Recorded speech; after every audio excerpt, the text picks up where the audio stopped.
Wow. All right. We're going to go live in three, two, one. What up, folks? Once again, it is indeed your boy, Tim, the handsome liberal. Literally feels like any of you folks may be old enough to have seen the movie depicting what happens after an atomic disaster. Came out in the 1980s. It was called The Day After. I don't know if any of you folks are old enough to remember that movie detailing what it would be like to live through a nuclear strike in America. But that is kind of what it feels like for folks likely who favor Biden, lean left, maybe even some of the independents, and certainly the progressives. Feels like the day after due to Biden's horrendous performance at the presidential debate last night. Nevertheless, what I want to ask you folks, because Biden did perform so awful, I want to ask you folks, would a poor performance by Biden make you consider voting for President Trump? At all? Would that make you consider voting for President Trump? Because Trump was obviously far more confident. His speech was clear and concise. Now, there is absolutely no doubt that Trump was not being 100% honest last night. I think the CNN fact checkers alone suggest that Trump stated at least 30 different things that were not true. I'm not going to go into how many things that Trump said were not true, but I know for a fact he was talking about late-term abortions, blaming Nancy Pelosi for January 6th, and suggesting he never slept with Stormy Daniels. So, Trump was not honest last night. But the reason I personally believe, and I'll go to the comments in the box soon, but the reason I believe Trump won last night over Biden is Trump stuck to the script. He exaggerated and said things that were not true, but that's kind of what he does. I mean, nobody gives a damn. I mean, he's had 74 million Americans vote for him. And many folks, at least on this show, we talk to MAGA all the time. Many folks believe that Trump slept with Stormy Daniels. Many folks are now admitting that the election looked kind of shaky, but they don't believe he won by a landslide. He certainly didn't know more about COVID than anybody else, or the war on the ground and the generals. I mean, MAGA openly admits Trump lie all the time, usually to follow up as well as most politicians do. So even though Trump may have not been honest, I don't think it really matters because he stuck to the script. The lies that Trump may have told last night, he tells them at rallies all the damn time. Nobody cares about that. Whereas Biden looked totally different than what you would normally expect. In my humble opinion, Biden failed to meet expectations. Trump exceeded expectations. What do I mean by that? Before the debate, many were expecting Biden to make Trump look like a fool because Trump had been suggesting he can't string together a sentence, don't know where the hell he's at, and that Biden was a bumbling buffoon. That was the image that was portrayed of Biden. And many were like, if Biden comes out there and looks like he did at the State of the Union or his ultra MAGA speech where he had the red background, he would exceed Trump's predictions so far, he would easily win. He didn't exceed the way Trump painted him. He came out there looking pretty damn old and sounding very, very weak. So he did not even meet the expectations that a lot of liberals and independents had portrayed. He didn't sound anywhere near like he did at the State of the Union address. So he didn't meet expectations. Trump exceeded expectations. Why the hell would I say that? Why did they shut off the microphones at the debate? Remember Trump's first debate with Biden? The whole Biden yells out, "Won't you shut up, man?" Because Trump would not stop interrupting him. That is how Trump was expected to act. His behavior, his demeanor, couldn't control himself, bullying and boisterous. Last night, he was fairly calm and collected, despite Biden having almost 2 weeks of prep and Trump allegedly having zero. Trump exceeded expectations. Biden did not. Biden didn't meet expectations. So that's my humble opinion. As I stated early in the broadcast, I don't think anybody's going to switch their votes because of this. I've asked MAGA several times. If Trump sounded, out of his mind, could barely get words together, would that make you switch to Biden? And the response is a resounding hell no. So my humble opinion, I don't think the liberals are going to switch to Trump because of it either. But I want to talk to you folks. As always, the program is and shall forever be MAGA friendly. Nevertheless, liberals are welcome as well. We don't block, ban, or censor anyone for their commentary. You know how we do it. So, looking in the comments, CNN said the DNC is in panic. Tim Bone 72. I've heard that. I don't know if they're in panic, but I do believe somebody need to get to Biden and make him consider stepping down. You don't have but a few more months before, I think it's 130 days or something like that before we're voting. Next debate is on September 10th. The sooner somebody replaces Biden, the better. And I do believe that he should step down. But let me say this before I go to the box. I still don't believe it is an impossibility that Trump could lose to Biden. Simply because the race is really not Trump versus Biden. It's Trump versus Trump. You're literally dealing with MAGA versus the never Trumpers. Biden is just receiving the votes by default. So it's still a possibility that there are more people in this country that are considered to be never Trumpers, traditional Republicans, liberals, and progressives than there are MAGA. Nothing to do with Biden at all. Nothing to do with Biden at all. Looking in the comments, by the way, and tap the screen. 600 plus of you in here. Get your boy on up to about 15,000. Starting out with Tom T-Bone. Good afternoon. Welcome to the program, Tom T-Bone. Yo, what's going on, man? I actually have a question. First of all, I don't think that any votes are going to change. I mean, it's the same thing with the Trumpsters, right? Like the fact that he had the 34 felonies didn't change anyone's perception on how they're going to cast their ballot in November. Well said. So here's my thing. I'm stuck between what I should do at this point. Simply put, like I don't feel like what happened last night was good enough, and I feel like Biden showed us that it is time for him to step down. That's just my personal opinion. It wasn't anything like the State of the Union, which I had so much confidence in, right? Based off of what we saw at the State of the Union, right, that he would do that. But obviously that's not the case. My question is it realistic to think that within the time frame, in a couple of months, that we would be able to, as the Democratic Party, remove Biden and put somebody else as the front runner to compete against Trump? I've heard some say yes, some say no. My humble opinion, the answer is yes. Simply put, as I stated before you got on, most of the voters are either pro-Trump or anti-Trump. They're not pro-Biden. So as long as you put in a liberal that is respectable, I think that they would do as well as Biden. It's not like there's a whole lot of gung-ho Biden supporters out there. Most of the folks voting for him are just anti-Trump. I think that Whitmer, Gavin Newsom, all of those folks probably have as many fans as Biden does. It's the never Trumpers and the folks that don't like Trump that represents the largest voting bloc for the Democrats. They're not pro-Biden. They're just anti-Trump. Yeah, and I'm hoping that it's Newsom. I've seen the things that he's done in his work in California and even the debate with DeSantis. I'm not crazy with politics, but last thing before I drop down to make space for somebody else, I don't think that this changes one of the things that you alluded to earlier, even with independence, right? I think that the things that Trump has said and how he has said it has pushed him so far gone to a point of no return, right? Give me some examples. Yeah, sure. Like one of the things he said at his rallies about taking the immigrants and putting them in a UFC tournament and talking to Dana White about that. One of the most disgusting things I think I've ever heard. Right? You're just not going to come back.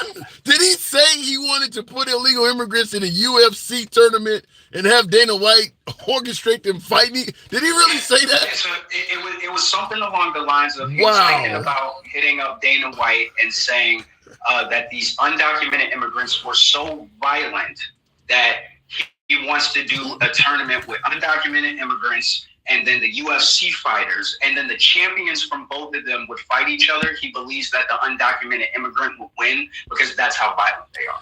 Like, you're not coming back from comments like that. It's just, even with independents that come over to, undocumented immigrants who come over and they're trying to figure out where they're going to cast their ballot, you're not hearing a comment like that and thinking that you're going to cast your ballot for him in November. So that's just my personal opinion on it. But that's really, really bad. Wow. And I will say something similar. I think that, whether it's promising to give police immunity from prosecution and things like that, I don't think that's going to make folks leave Trump, or better yet, leave Biden, because he doesn't sound very strong, and go to Trump when Trump is 180 degrees of their principles. So even though Biden did poorly in the debate last night, I agree with you. I don't think it's going to make people switch over to Trump. Absolutely. Well, I appreciate you letting me up, man. I've been watching you for a while, and I love the free speech thing that you do over here, so I'm going to drop down and get some more education. Thank you. Appreciate you coming through. Tom, come on back anytime. Yeah, I wanted to thank you for the hat and mustache. I think that was Moo. Thank you, Moo. By the way, real quick, we have an audience on both platforms. Thank you, folks on TikTok, for tapping the screen. Get the likes up to about 20,000. For you folks on YouTube, I see that dark ass. I love the name. Is that who you're looking at? Well, the audio of the program, sir, is coming from TikTok, and it's on a different device. So when you see me looking over, I'm looking at the device where the actual audio is coming from on TikTok. So that's why on YouTube, you'll see me looking in the other direction, and vice versa. When I'm looking over here on TikTok, I'm looking at the YouTube audience. Biden is a joke. Surely y'all understand he's not making the decisions. He has dementia. Trump is the only choice we have, says Mac Jones. That is not true. I'm not going to, based on Biden's performance last night, I'm not going to really push back on your comment about his health. But in regards to the suggestion that Trump is the only choice, that is simply not true. Fact is, we got, the state of Oklahoma just yesterday passing a law that now requires that the Bible be taught in schools. I don't think liberals are going to go for Trump because Biden is not appearing to be healthy when the right is literally going far right. This is why I've said numerous times, if Nikki Haley was the victor in the Republican Party, she would trounce Biden. But because Trump is taking the country and certainly the party so far to the right, I think there are some liberals who would vote for anybody, anything, even a political monkey over Trump, because he's going very far to the right, just like a lot of people on the right see the LGBT issue, CRT and DEI and things like that, and think the liberals are going far left. You're not going to vote for a far left government if you're MAGA, no matter how bad Trump sounds. That applies to the left as well. Logic applies on both sides. Going back to the box, we'll keep it moving with the one and only Moo, the tuxedo cat. Good afternoon. What's up, man? What's going on? How you doing? I'm doing good. Good to have you back on, man. Yeah, man, absolutely. What about the notion that Biden looks so bad, some progressives, some Democrats might actually vote for Trump? Nah, man, that's not going to happen. What may happen is people may see how poorly he performed and sit the election out. I believe that could happen, especially with independents, man, because people really need to keep in mind, I'm not a Democrat. I'm also not a Republican. I'm an independent progressive, man. And I have to tell you, I'm going to vote for your corpse, right? Even if you have to wheel Biden in with his head in a jar, yeah, I'll vote for him, right? But I'm not going to kowtow to you people who think that this is actually a good candidate for president, right? Because I don't owe you my fucking vote. I don't owe the Democrat Party anything. I don't owe the Republican Party anything either. The president works for me. And if I don't think he's doing a very good job, then you need to not demonize me for that, right? Because generally, I side with Democrats. But instead of being able to look inward at the things that are fucking wrong with your party, you turn into liberal MAGA. And you start demonizing the progressives who generally side with you. You did it in 2016 to the Bernie bros, and you ate shit and you lost. And now you're doing it again. Yeah, but hold on. Shit and you're gonna lose. Let me say this and you're correct that they went after the the Bernie Bros in 2016, and it ended up costing them the election going with Hillary Clinton. But at the end of the day, are the Bernie Bros happy that Trump took office in 2016? No, I'm not happy that Trump took office, right. But it's not. So you're right. So Hillary Clinton would be a Let's not act like Hillary Clinton would be a good president. Okay, she would be a corporatist Democrat. She would keep the status quo going. All right, just like Obama did, and just like Biden is doing. You are not going to get the things that truly help the majority of the middle class with a corporate Democrat. I don't care which one you're talking about, right? Obama is probably the best of the people I mentioned because he passed the ACA, which I do agree with, but he caved on the public option because he bitched out to Republicans. Hold on. You're giving shit that I'm talking about. You're giving Obama credit for the ACA. Biden gets no credit, even though he's the one that made a hell of a lot of those contacts and reached out to make that happen. You don't give Biden credit for the ACA at all? Who signed the bill? Trump. Obama. Okay, so it's Obama's bill, right? It's not the vice president's bill. Yeah. The vice president has 2 fucking jobs according to the Constitution, all right? And I'm not going to look them up, but it's to take the place of the president, and I believe to count the votes during the counting, right? Those are his only 2 fucking jobs according to the Constitution. So it's not Joe Biden's ACA. Technically, it's actually Mitt Romney's ACA that Obama took, and then he took out the progressive part of it to kowtow to Republicans, which I don't stand for because I am a progressive and it's my job to push the Democrat Party as far to the left as I can get them to go. And you Democrats and liberals don't need to fucking like that. I don't care. Well, the issue is if you go too far to the left, you could put yourself in the same position as Trump trying to go too far to the right. You start actually losing people.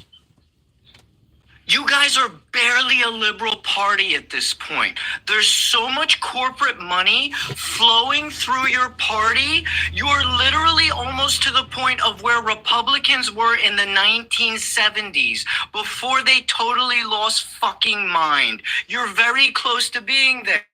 And when I point these things out to Democrats, what do? Do they look inward? Do they say, hey, maybe we should look into more progressive so that we can get this corporate money out of our party and actually become the party of the blue-collar worker again? No, they make fucking excuses like, oh, well, Biden looked good later. He looked good later. It doesn't. So as president, you need to be consistently on the fucking job all the goddamn time. I'm not looking for somebody who 1 minute is okay and then the next minute can barely keep his jaw closed. I'm not looking for this. Now I'm sure. And by the way, Steve, thank you for that super chat. I'll certainly address that in a minute. Wow, Steve.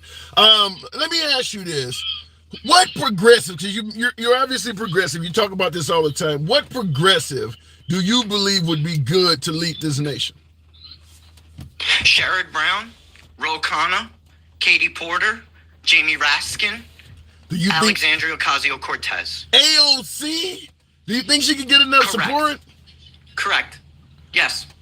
Yeah. So okay. So can she get enough support? Let's compare her district, right? So Trump only got 18% of the vote in the Bronx. 18%. Alexandria Ocasio-Cortez, a minority woman over a white man, got 60% of the vote in her district compared to a white man running for president. A minority woman running for Congress got more of the percentage of the vote in the Bronx than a white man running for president. Can she get the support? Of course she can. If the DNC doesn't spend millions and millions of dollars trying to fucking bomb her campaign, right? Just like they did with Katie Porter and Adam Schiff, right? And I'll tell you another thing, Democrats, you took Republican money. Adam Schiff you teamed up with Republicans to get the progressive Katie Porter out of office because you're so fucking worried about your corporate money that you won't let progressives do what they need to do for the American people. You did the same thing to Bowman in New York. I hear your point, but I don't know if we only have a 2-party system. I don't know if you can. There's so much corporate money out there. I don't know if you really could have a chance of succeeding without taking some of it. So I supported AOC and Matt Gaetz, who wrote a bill together to end corruption and insider trading in Washington. I supported AOC and a Republican. Why? Because that was progressive legislation. That was a good idea. I support good ideas. I don't care what party you're with. I'm about policy. And if you have a good policy, I don't care if you're a Republican or a Democrat. I'll support you because my agenda is to help the middle class majority of America. I don't care where that help comes from, but it needs to come from somewhere. Well, if you support good policy, would you not get behind securing the border? Trump, many would say Trump has good policy. Sound like you might be MAGA, Moon. Trump didn't, Trump wrote an executive order like 6 days before he left office saying that all those fucking Venezuelans coming to the country was his fault. He literally did that. Yeah, go look it up. There's an executive order like 6 days before Trump all left office that says, oh, my bad, all those Venezuelans coming here? Yeah, that's actually my fucking fault. I did that. My bad. I need to see that. I have not heard of that one before. Yeah. So Trump did a horrible job on the border, okay? He separated families, and yeah, I know Obama didn't do a good job on the border either. I'm not saying no politician has done a good job on the border. What type of what would qualify, in your opinion, what would qualify as a good job? Shit, if none of these people did a good job, what would qualify as a good job? Okay, so if you don't start by making new trade deals, like I always talk about, if you don't start by making new trade deals with Mexico, with Venezuela, various other southern countries down there, you're going to keep getting people here. Why? Because the sanctions we put against their nations have crippled their economies. That's why they're coming here in the first place. Yeah. If you don't address that, you can have all the border security in the world. You can have the highest wall you want. It's not going to stop people from coming here. All right. So at the end of the day, considering that the Democrats are not satisfying you at all, you're not going to sit this one out, are you? No, this is no, I'm voting for Joe Biden. I told you why I'm voting for Joe Biden. Despite Biden's awful performance, my reason to vote for him does not change. What I will say is this is the perfect opportunity for the Democrat Party to remove head from ass and put someone in there who will for sure win, right? Because the polls tell you that if you put a fucking cheese sandwich in there instead of Joe Biden, Trump loses bigly. The same thing is said about the other side, right? If they were to replace Trump with Nikki Haley, Biden would have gotten slaughtered at this point. Yep. So really what it is it's two fucked up political parties. The right is far more fucked up than the left that can't look inward and change their course of direction at this point. So you have a liberal MAGA that can't accept that they're running an old man, right? Who, he put forth some good legislation. I give him credit for the CHIPS Act. I give him credit for Build Back Better. I give him credit for all of those things. Is it enough to help the majority of middle-class Americans? No. It's enough to get through to give you breadcrumbs without pissing off Biden's donors. And that's every corporate Democrat that's ever served. All right, Moo, I'll leave it at that. But you're saying that they could replace Biden with a cheese sandwich and he'd still be Trump. Wow. All right, man. Appreciate you coming through. Yeah, man. Have a good one. You too. Moo is probably one of my most polarizing guests. My YouTube audience treats him like shit. My MAGA, because I got more MAGA on YouTube. They're not a fan of Moo at all, but my TikTok audience features more liberals, and they often think that Moo is, anytime I'm talking to Moo is getting W's all over my feed. And I enjoy talking to Moo. By the way, I'm not trying to get W's and L's. I don't have all the damn answers, and neither do any of you. That's the purpose of this program, open, uncensored dialogue, because I believe we should share ideas as opposed to one person launching a bunch of gotcha questions at the other. So we make it work, but wow, I just say Moo is always a good guest. Tap the screen, get the likes up to about 30,000. We certainly can make that happen if you show the program some love. DJ, probably one of the more interesting people to follow Moo. By the way, Steve thank you for the really, really generous support. Steve on YouTube, thank you for that super chat. Appreciate that. Tim, are you not voting for Trump, says Draco. I don't believe everything about Trump is bad, but the granting immunity to police is really, really one that is a sticking point for me. There's still several months before the election. I'd like to hear him explain what the hell does that mean. But suggesting that giving police immunity would give them their powers and respect back. As a person who drives all day for a living, I do a lot of miles every day. So I'm on the road, and that is probably the number one opportunity for an American citizen to come in contact with police. The idea that the police could be granted immunity from prosecution is frightening. I don't know what the hell it means. I've talked to a lot of MAGA who have their own explanation for what he's talking about. But at the end of the day, he needs to explain what the hell does it mean that if you give police immunity, they'll get their power and respect back. Because on its face, that's frightening to me. With no explanation from him, it's frightening. Looking in the comments, show us the written documents. He said the border wall was his fault. I'd like to see that as well. He said that was Moose saying that Trump admitted the Venezuelan immigrants were his fault. Here, before I go to the box on the next comment, I'll just finish this one off. This is why I say the liberals are failing the American people. If Trump did say something similar to what Moo is suggesting, the Democrats should be plastering that shit everywhere. Just like I'm bringing up the immunity thing that concerns me. That should come up all the damn time. Remember when the liberals are talking about defunding the police? Everywhere you look, the Republicans are bringing that up and affixing it to liberal politicians.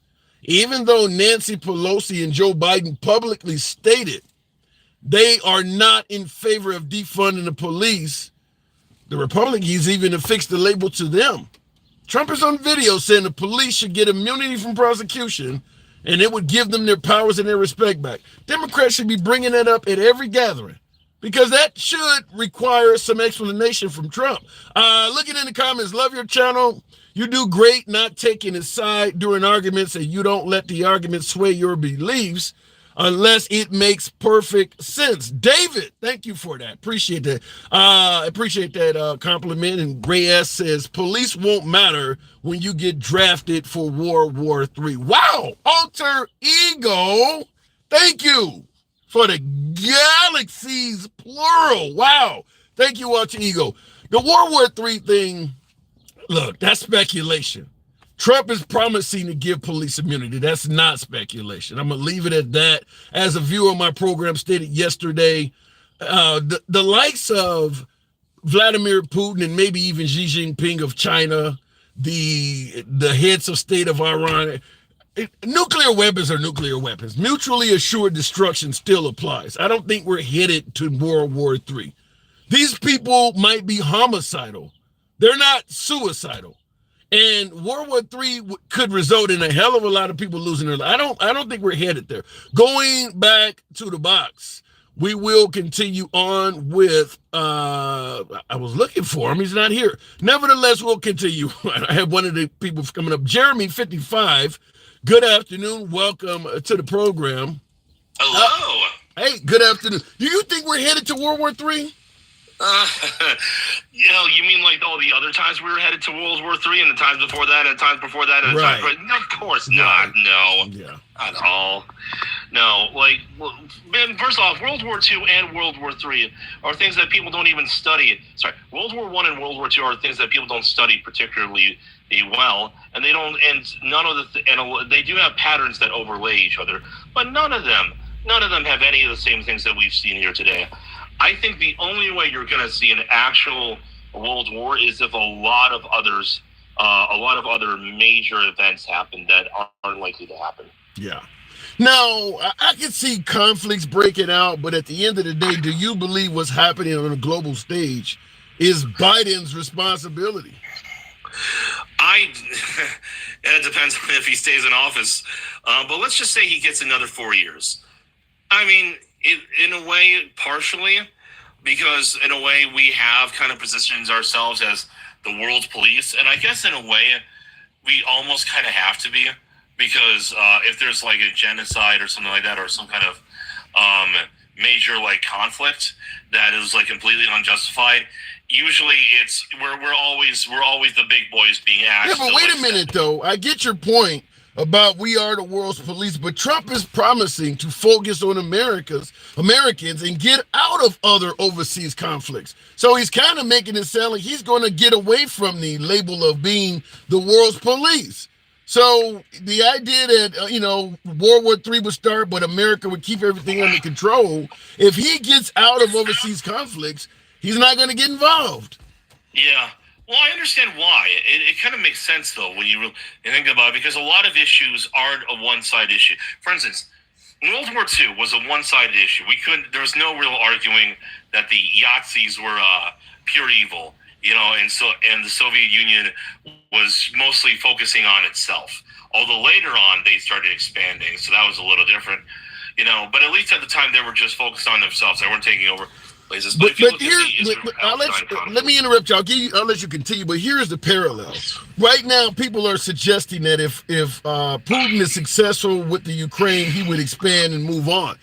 People on the right, particularly MAGA, don't believe that Putin will keep going after the Ukraine. During World War II, when Hitler first started attacking nations, this same argument was going on, where people were saying Hitler is not going to keep expanding throughout Europe. It's only going to be this Poland or this country here or there. And we saw what happened. There was people in this country when Hitler was starting out that are just like MAGA is now. Leave it alone. Don't get involved. It's only going to be regional until it got to be too damn big. Yeah, well, to kind of counteract that, I would say that if you look at Hitler and his behavior back in the old days, to his own spies could have easily seen magazines from inside of Germany that would have completely contradicted what he was saying to other people, like outside of Germany. He was pretty clear about the world being split up by the three Axis powers, and the United States was on the list. But I think one thing people don't realize is that the motivation for Hitler was different from Putin. I think Putin is not a guy to trust. I think that he probably likes a lot of satellite states being underneath Russia's control, but he's more like a unified Russian nationalist Slav empire. But won't that result in a hell of a lot of people if he reforms the Soviet Union? Won't that lead to a lot of Eastern European nations being oppressed, if not loss of life?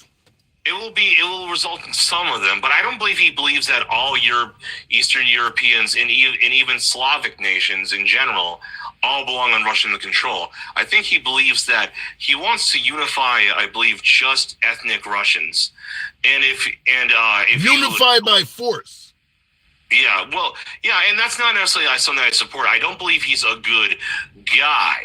That's not what I believe. But what I do believe is that this is someone that the U.S. is trying to make look at the exact same as Hitler. If you look at what Hitler believes, he believed in total world domination, and that the places that weren't controlled by Germany would be controlled by like Italy or Japan.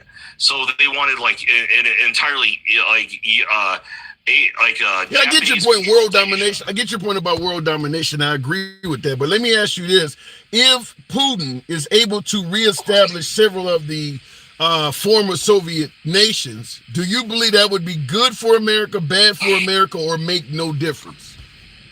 For America, it would really make no difference. But the real question is, would it be good for other places like the places that he's taking over? And the answer is, I don't think so. You don't think a more powerful Russia would make any difference for America at all? Wouldn't they become a major trading partner that would be a competitor to America? They could become a better trading partner, but at the same time, the thing is, major superpowers, they also, like, whenever someone becomes a superpower, there's always a trade-off. One of the bigger trade-offs is that when someone becomes super powerful, they can negotiate terms that are a little bit more favorative towards themselves. Yeah, but I don't see. You're saying that if Russia was able to annex several other former Soviet states and become a bigger power in the Eastern European theater, that wouldn't affect America at all? You don't think it would probably affect us at a micro level, but everything that they did would probably even itself out. Like, again, it's really a trade-off to be a superpower. People don't realize this. Like, sure, being irrelevant and invaded all the time is not good, but like being a middle of the road power is actually not much better or worse than being a superpower, depending on what you want to do, because being a superpower has a lot of cost to it, and it has a lot of advantages but a lot of cost. So for Americans, I don't really think it would make all that big of a difference. I think the one thing that we need to remember is that we have antagonized the Eastern Europe for a long, long time. Part of the reason Americans don't want to admit this to themselves, because we like to think of ourselves as always good, but we really are part of the reason why Russia is so paranoid. We're the reason why a lot of all of these immigrants are trying to push back. We're the reason why a lot of their countries are struggling financially. America is the wealthiest country on earth for a reason. It didn't happen organically. It's not because we had a bunch of resources and we just got lucky to be in the right place at the right time. We have exploited and mistreated a lot of countries. Well, some of it is we definitely had manifest destiny for sure, and a lot of things that the CIA has done have been pretty sussy. I would say that most of America's wealth in 2024 came by way of exploiting and mistreating others. I mean, the manifest destiny. What is that? Did God meant for it to be that way? That was the belief. That wasn't. I don't agree with it. It was just what was said. Yeah. It was just. That was their motivation. Manifest destiny to take. Using the Lord's name in murder. I mean, God meant for us to be here, so we're going to murder you that was already here because God. This is why I'm not Christian. I got to move it on, Jeremy, though. Wow. That manifest destiny, I recently found out about that, and I'm like, holy shit. Appreciate you coming on, though, man. Before you go, next time you have a debate, it's about something like firearms, make sure to bring me on. All right, man, you have a good day, Tim. Absolutely, Jeremy. Good talk. Moving the program on DJ Julio. Thank you. By the way, moving on with the program. Indeed, it is the one and only DJ Julio. Last night, I'm going to say my humble opinion as a guy who somewhat leans left politically. I believe Biden got his ass kicked, but Julio, what say you? Listen, I'll tell you, for a second, I thought I was watching Comedy Central. That bad, huh? My wife is not political by any means. She don't really follow any of it. She don't really care about any of it. And even her ass was like chuckled up laughing the entire time. Wow. My brother, who is also not political, and by the way, tap the screen, folks. Get me on up to 40,000. This is an uncensored broadcast. We go left of Bernie Sanders to I'm having dinner with QAnon. No one gets blocked, banned, or censored. You don't have to agree with anybody in the comment section or the host. Tap the screen, follow the program if you like this type of format. Same on YouTube, a subscription if you will. My brother, who is not politically inclined at all, watched that debate last night and said, this looks like a con man debating a guy from hospice. That's what he came back with. So I agree with you. It definitely was a shocker. It was a shit show. Now, let me say this. You know I'm a Republican. You know I'm backing Trump. I wasn't super impressed with the way that Trump answered his questions either. I mean, he felt, and the wife brought it up. But it's like, I understand he was sitting there and he was trying to defend the falsehoods and the rhetoric that was coming out of Mr. Joe Biden. But I wasn't super impressed by the debate on either side, to be honest with you. Well, what impressed me about Trump, just like with Biden, we had the bar so damn low, all he had to do was sound dignified, which he failed to do. The bar for Trump was kind of low as well. Remember the whole "won't you shut up, man" debate? The reason why they turned off the microphones and things is because just like we had an issue with Biden, we thought Trump's behavior was going to be deplorable as well. Trump actually exceeded the expectations of how we thought he was going to act, because when Biden started losing it, the normal Trump we've come to know would have bashed the hell out of him. This Trump just looked at him in sympathy. He didn't do any of that. Yeah, no, and you know, I will say that I was super proud that he did. He held his tongue more than he did the last debate for sure. Yeah, for sure. You know, and I was impressed with that part. But I think that, you know, I'm critical of my president, even if I do care for him and I want him to be back in. You know, he should have stuck. He didn't answer the daycare questions. He didn't answer a lot of the questions that I would have loved for him to answer. Maybe that'll happen in the second debate when the Democrats find a real contender. But as my guest Moose said, in regards to people would vote for a grilled cheese sandwich or something like that, I don't believe this debate, Julio, is going to really change a lot of hearts and minds, because I believe the direction Trump is trying to take America in is exactly the opposite of what a Biden or a liberal supporter was going to do. I mean, just yesterday, the state of Oklahoma passed a law that they got to teach the Bible in every school. And we talked about LGBT being shoved down kids' throat, DEI, CRT, and the kids should be allowed to become an adult and make their own decisions.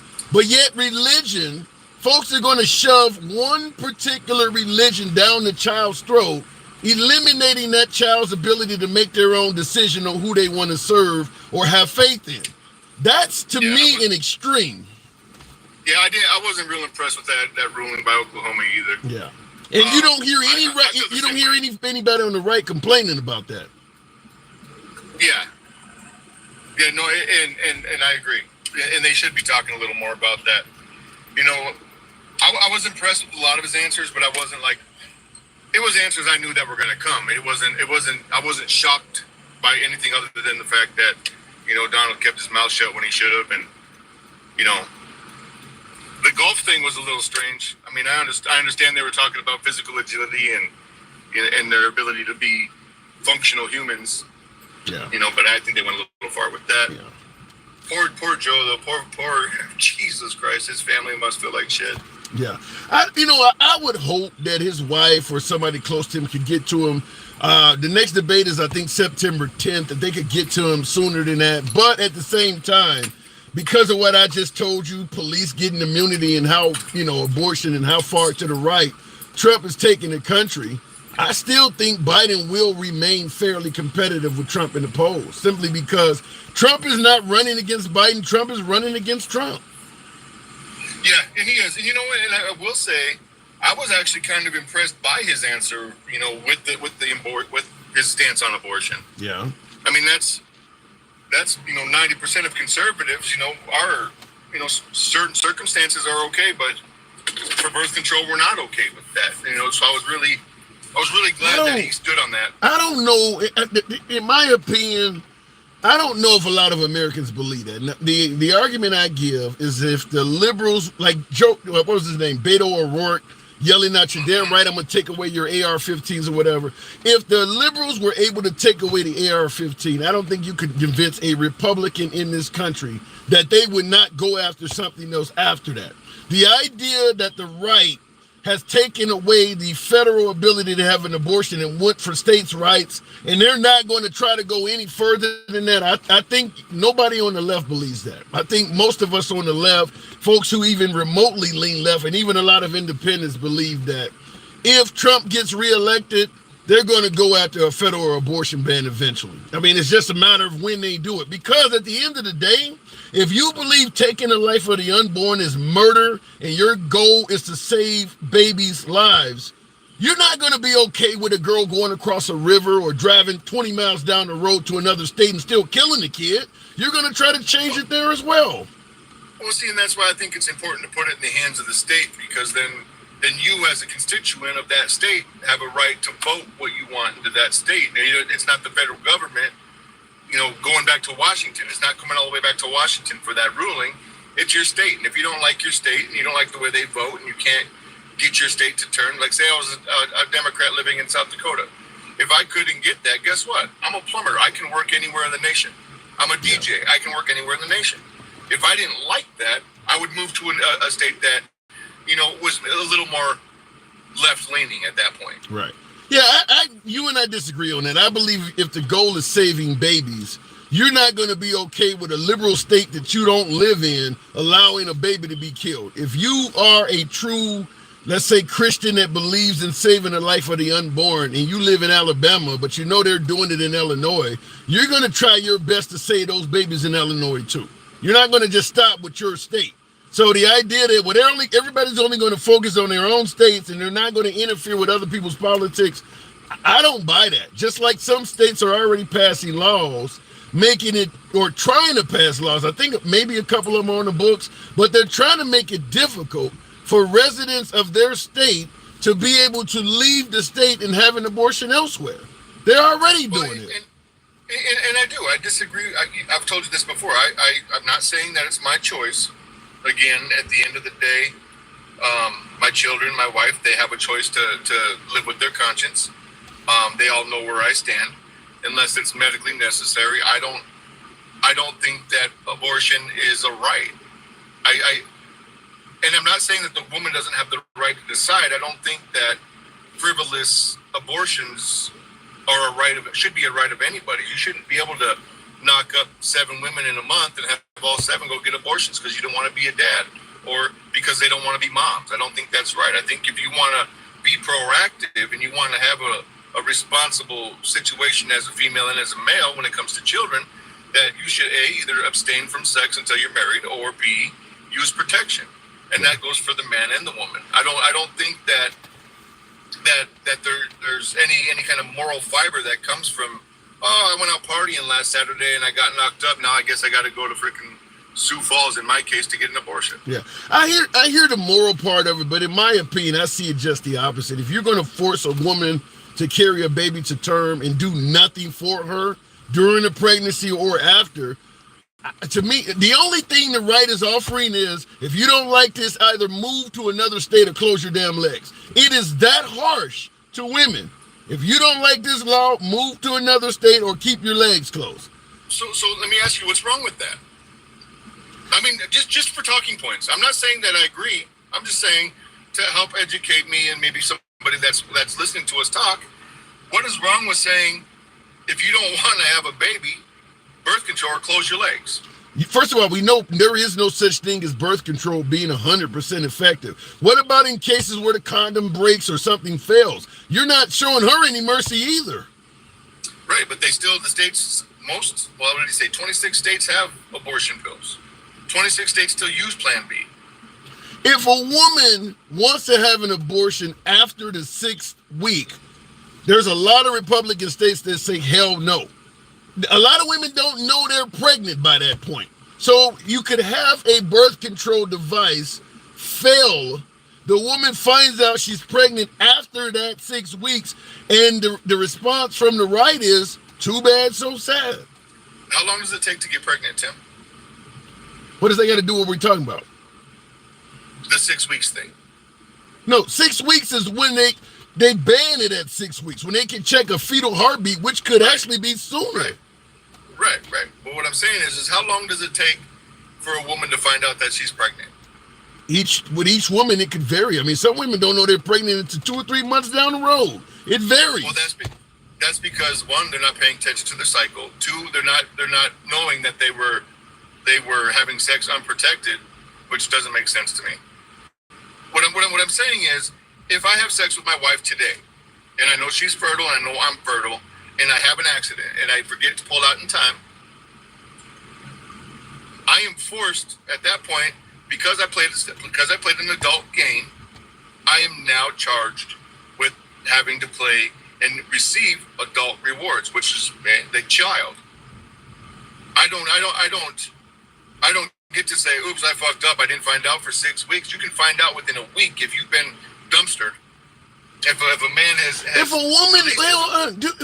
a woman is using birth control, she's not expecting to be pregnant. So she's not checking right after she has sex.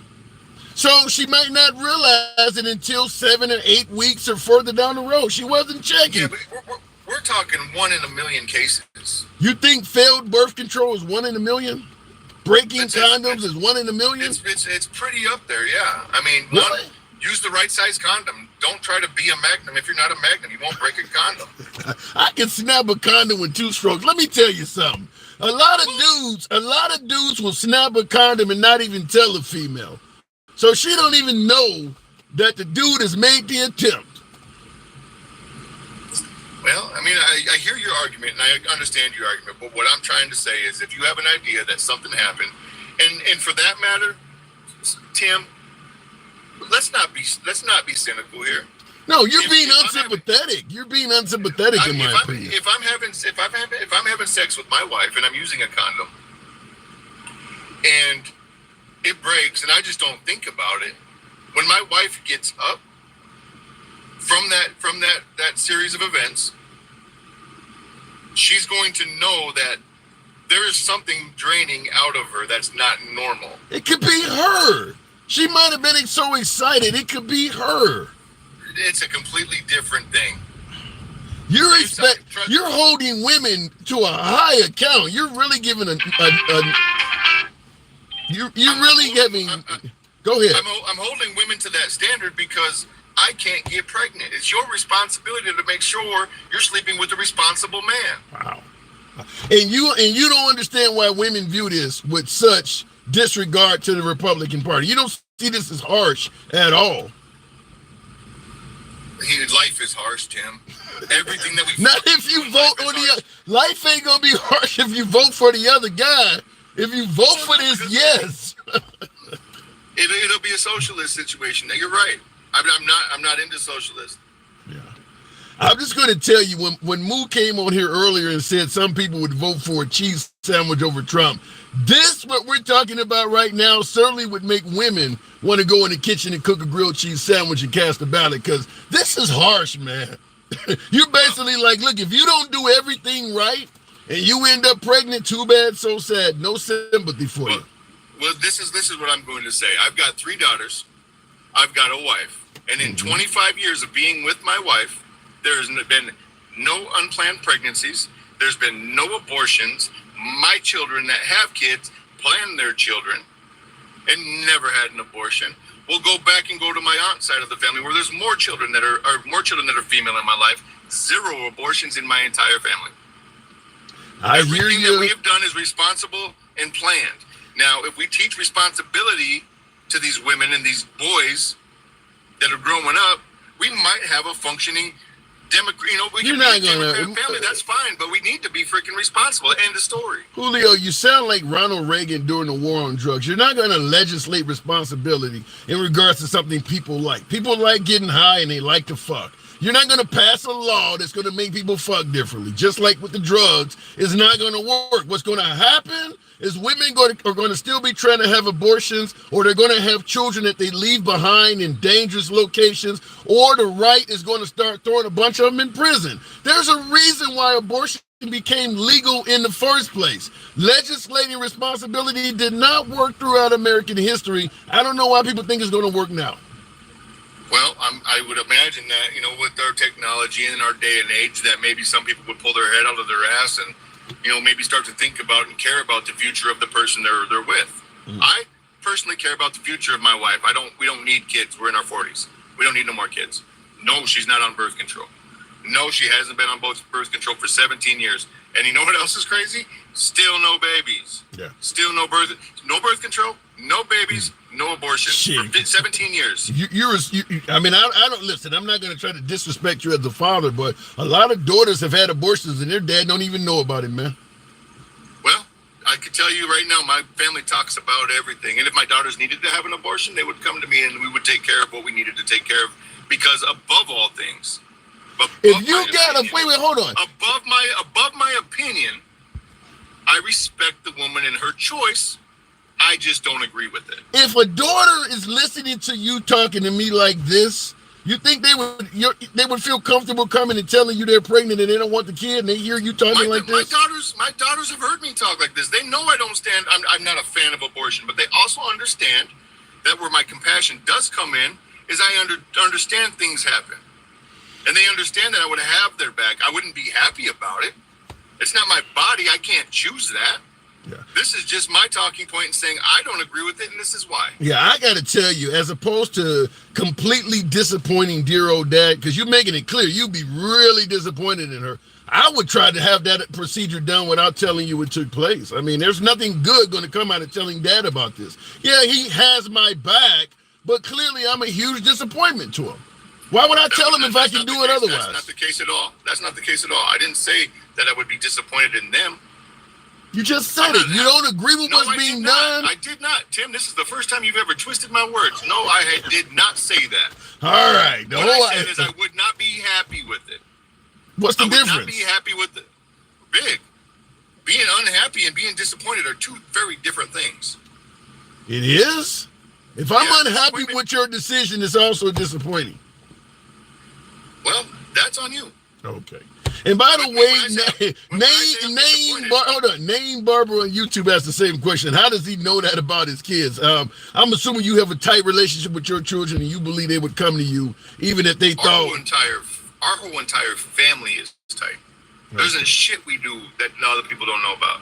All right, fair enough. I will say this though, it wouldn't be the first time a child did something that they didn't want to do or felt uncomfortable with because they didn't want to upset dad. I mean, you got a lot of gay kids out there that would go out and date and marry a straight person because they don't want to piss off their family. That happens. That's because their family don't have good relation. We talk about I bet those families, but I bet you those families think they do have good relation. Sometimes the kid is not comfortable coming to you and telling you. Well, that's poor parenting. I mean, dead ass serious. We talk about everything in our household. From the very first time of each of my daughters, they came to me before they came to their mom. Yeah. All right, fair enough. I do got to move it on, but when they found out they were pregnant, they came to me before they came to their mom. Because even though I may not be happy, I got my kids' backs, and they know that. All right. I got Josh on YouTube said he is not the kind of father his kids are willing to tell secrets to. Listen to how he speaks. I'm not going to say, I'm not going to. Come to South Dakota, check my receipts. You come to South Dakota, I'll take you around. You check my receipts. I got them all. All right. Fair enough. Appreciate you coming on, DJ. Thank you for the support. Appreciate that, man. Always. That'll help. I got a birthday coming up. Someone else is finally doing it, too. Yeah, yes, right. Thank you. You may have sparked something off. I got a birthday in a couple of days. Shit, thank you. Moving on, but come on back anytime. You know what we do. Yeah. I'm gonna request right when I get off. All right. Thank you. All right, moving on with the program. You're talking about Hawk Tua. All right, somebody threw Hawk Tua in the program. Get one of those shirts, Hawk Tua 2024. Tell me you don't know your daughters without telling me. Yeah, I don't want to disrespect anybody with their daughters. I consider DJ Julio first of all, he's a really big supporter of the program, but I also consider him a friend of the show as well. So I don't want to tell him what's going on with his daughters, but I told him it's not uncommon for other children to make decisions they are not happy with, simply out of the desire to keep their parents happy. It happens all the time. You know, gay child lives a straight life because they feel like they'll get disowned by their parents. I'm sure, I am absolutely certain, there's a hell of a lot of kids that would probably come out as transgender that are not doing it because they feel like their parents, particularly their dads, would not be in favor of it. I am certain that is the case. Looking in the comments, somebody said, oh, please, thank you for that hat and mustache.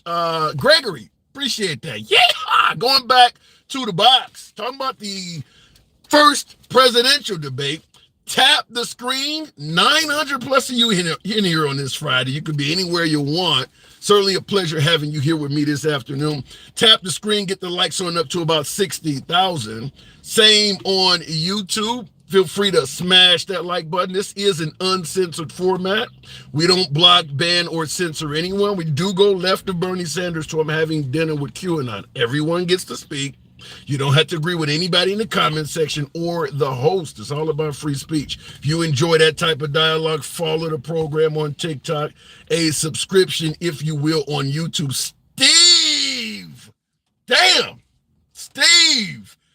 showing the show some tremendous love. Thank you, Steve, on YouTube. Going back to the box. Thank you, Steve. We'll go to after. Does that say after hours? Let me make sure I don't click on the wrong thing here. This thing is acting funny in the box.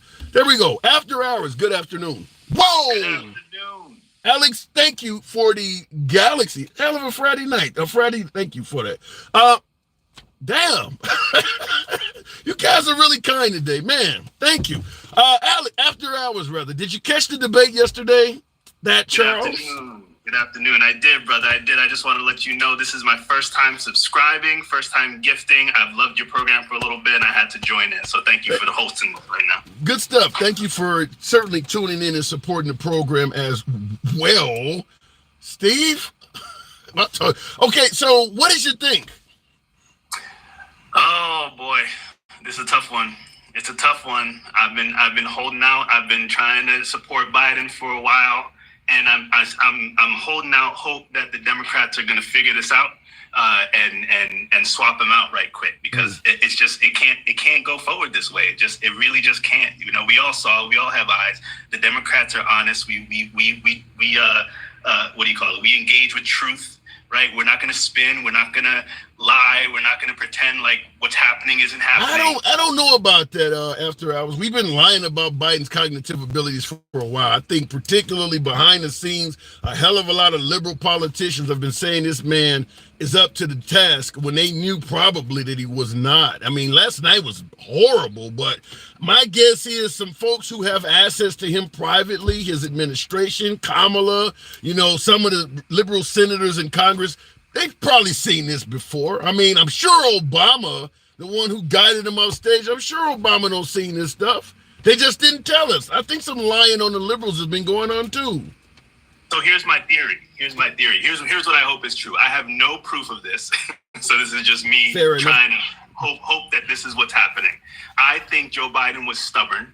I think Joe Biden could not be convinced that he should step aside a while back. And he was like, nope, I'm the man. And then he got old and tired and slow and all this stuff happened. And I think they did this debate as an opportunity to show Joe Biden that he can't do it.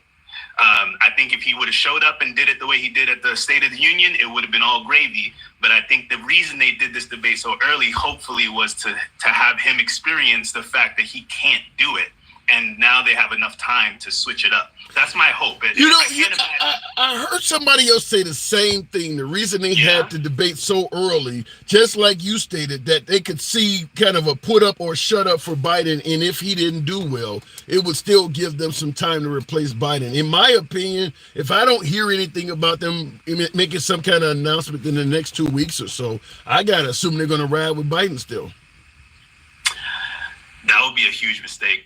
It just would be a huge mistake. Like, I'm all for defending his record. I'm all for going hard on Trump in all the ways that we know are the things to emphasize about how he'd be so dangerous. But I just fear that 40,000 people across 3 swing states are not going to be convinced to go along with it this time. So it's just not going to be smart. It's not going to be smart. But what about yourself? You're making it clear, suggesting that they need to replace Biden. So it's safe to say you believe Biden is incompetent, correct? I think those words are a little exaggerated. I don't think he's incompetent. I think he could probably, as an old man, do the job that he is doing. I think he's doing a good job as president. I don't think he can run for president very well, right? Because running for president takes communication, right? Running for president takes energy. You're telling me running for president takes communication, but being president does not? So think about it. So President Biden is sitting at his desk right now. A decision comes across his desk. Some people go into the room and they're like, hey, I think this is a good idea. The other guy says, no, I think that's a good idea. I think Biden can sit there, listen to the arguments and make a good decision, right? And that's what being president is. It's not standing up, yelling from the lectern and dissing the guy across the way and flying around all around the country, you know, defending your record the way that a candidate.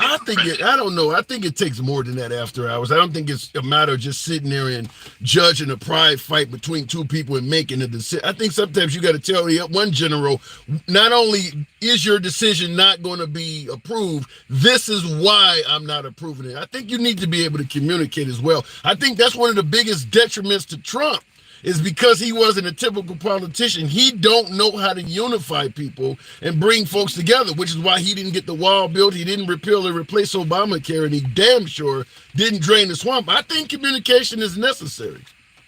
Sure, but and we can have a difference of opinion here. I don't feel unsafe right now. You know what I'm saying? Like, Biden is my president. I think I think what he's done overseas with his foreign affairs, with all the domestic initiatives, his team and him, he's doing a good job. What about the border? You say you don't feel unsafe. How do you feel about folks who would suggest, with literally millions, even if you want to go to the liberal side of the aisle, we know it, you know, a million or two folks undocumented, but not only undocumented, we haven't really checked their criminal histories or anything. We got a lot of people here like that. You feel safe in America right now, not even knowing who all is here?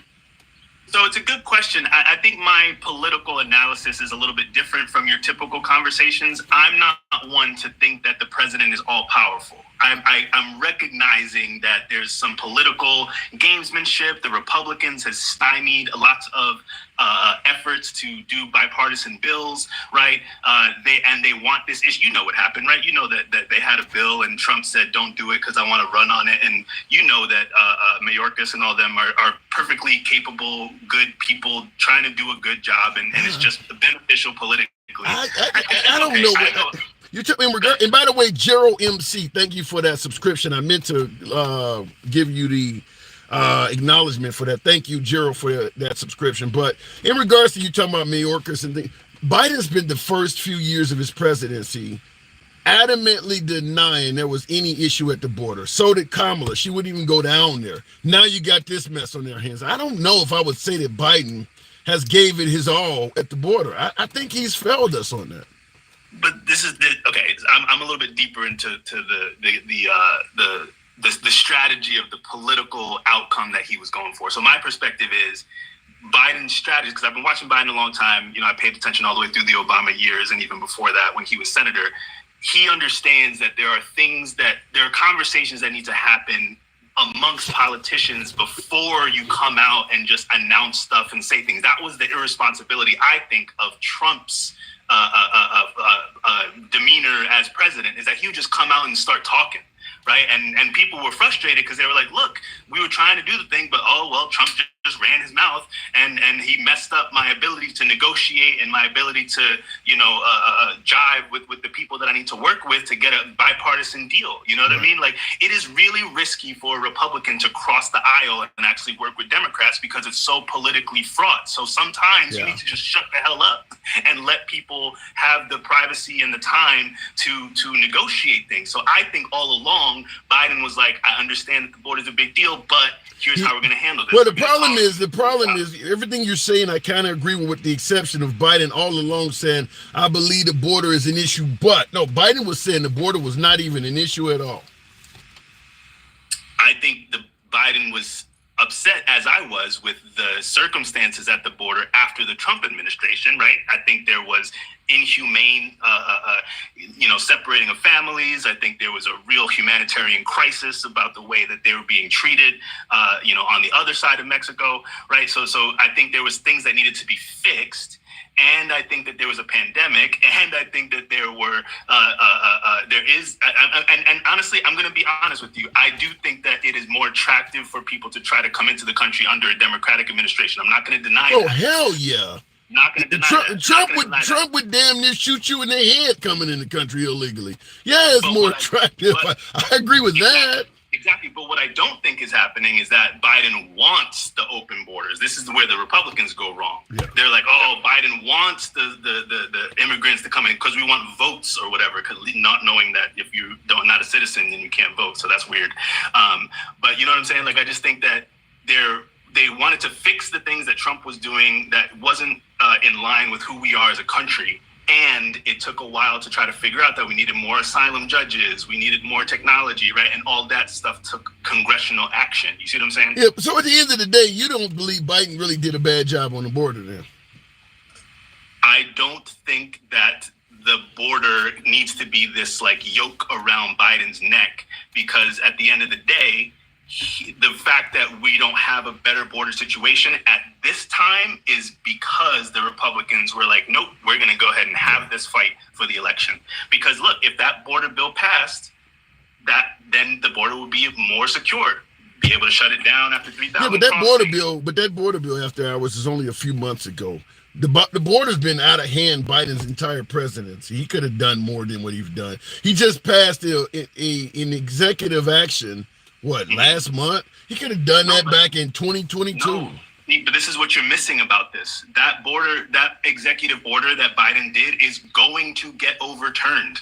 This is the thing. Democrats I'm fine with it getting overturned, but at least now you can say, I tried, just like Trump's Muslim ban got overturned. But people believe he tried to do it.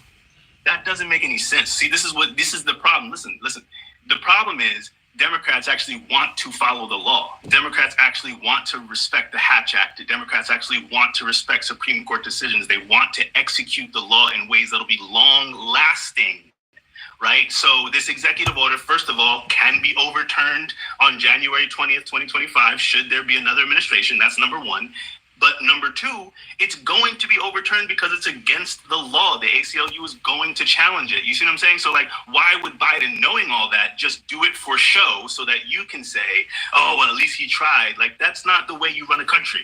You do things correctly and you do things long lasting and you try to find solutions for the problems that are in front of you, not all this like, oh, well, let's just say that he tried, even though he knows that it's not going to work. Well, yeah, see, I disagree with you. In my opinion, even if you don't have a lock, you still fire at the target to show that you're making the attempt. Now, I agree with you, is most likely to be overturned, but I would still, because why would he do it knowing it may possibly get overturned? Because if he doesn't, it's a possibility his whole presidency might get overturned. That's why I would do it. He would try to shut down the border and all that because it's a challenge to his presidency. Is that what you're saying? One of the number one thorns in his side is he didn't do enough about the border. A lot of Americans, even liberal Americans, believe that. Whether you believe it's true or not, that is probably the biggest thorn in the side of President Biden is the border. So even if he tried to do something and it failed, I believe showing people that I have been making an effort and I can't get around the damn ACLU would be more valuable than what you just stated, where I didn't do it at all because it would get tossed out. That's interesting, because what that sounds dangerously close to is just doing things for political gain, which I thought was not how the government should be running. So maybe I'm confused about what the point of politics is, then, or at least the point of governing is. Yeah, that's politics, is what it sounds like. It is politics. Is something else. It is politics, and as a politician, I would strongly advise doing it. The number one goal of a first-term president is to acquire a second term. That is done by politics. I get your point about don't waste time and all of this, but if you want to get reelected, sometimes you got to do things like this. And in my opinion, Biden should have shot off that executive missile. If it missed the target, it missed the target, but you saw me fire it. I'm gonna go down your road then. So if it's politics, the Republicans were gonna get on him about the border anyway, rather. Yeah, but now you got liberals. Now you got liberals doing it. Well, my point was gonna be, if we're talking political gamesmanship, I think he has done plenty to try to bolster his Democratic base, which is all Trump knows how to do. Trump wouldn't give liberals an olive branch if they were falling off the side of a cliff. Whereas Biden is like, all right, I hear you. I'm going to do some student loan forgiveness. Okay, I hear you. I'm going to adjust my foreign policy with Israel. Okay, I hear you. I'm going to fight for Voting Rights Act. Okay, I hear you. Right? So Biden is a lot more responsive to movements and the people who are wanting to things from him as our Democratic president.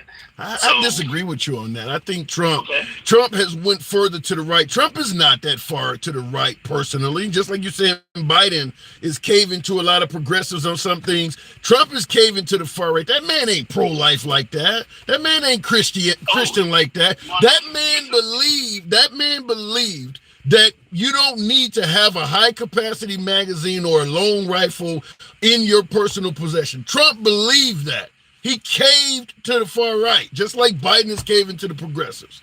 No, you misunderstand me. I agree with you that the Trump administration would never do anything for the left.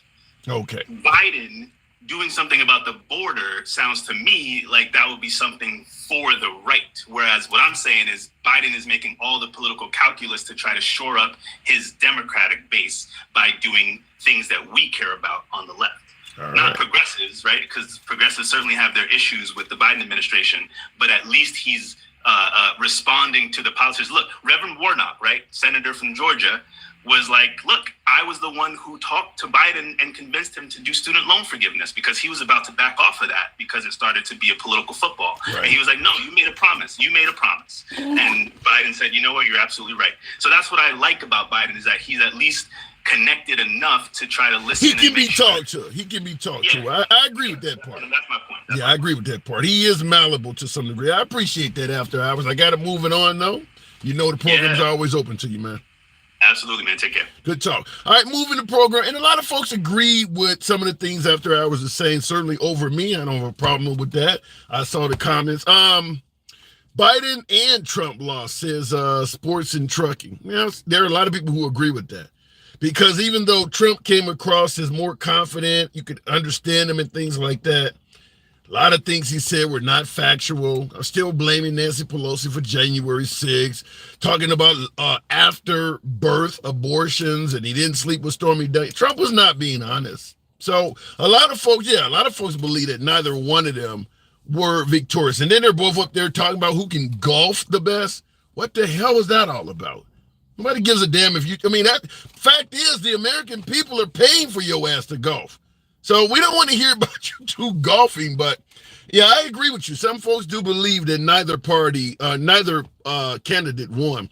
Gregory, thank you for that subscription extension. Thank you. Appreciate that.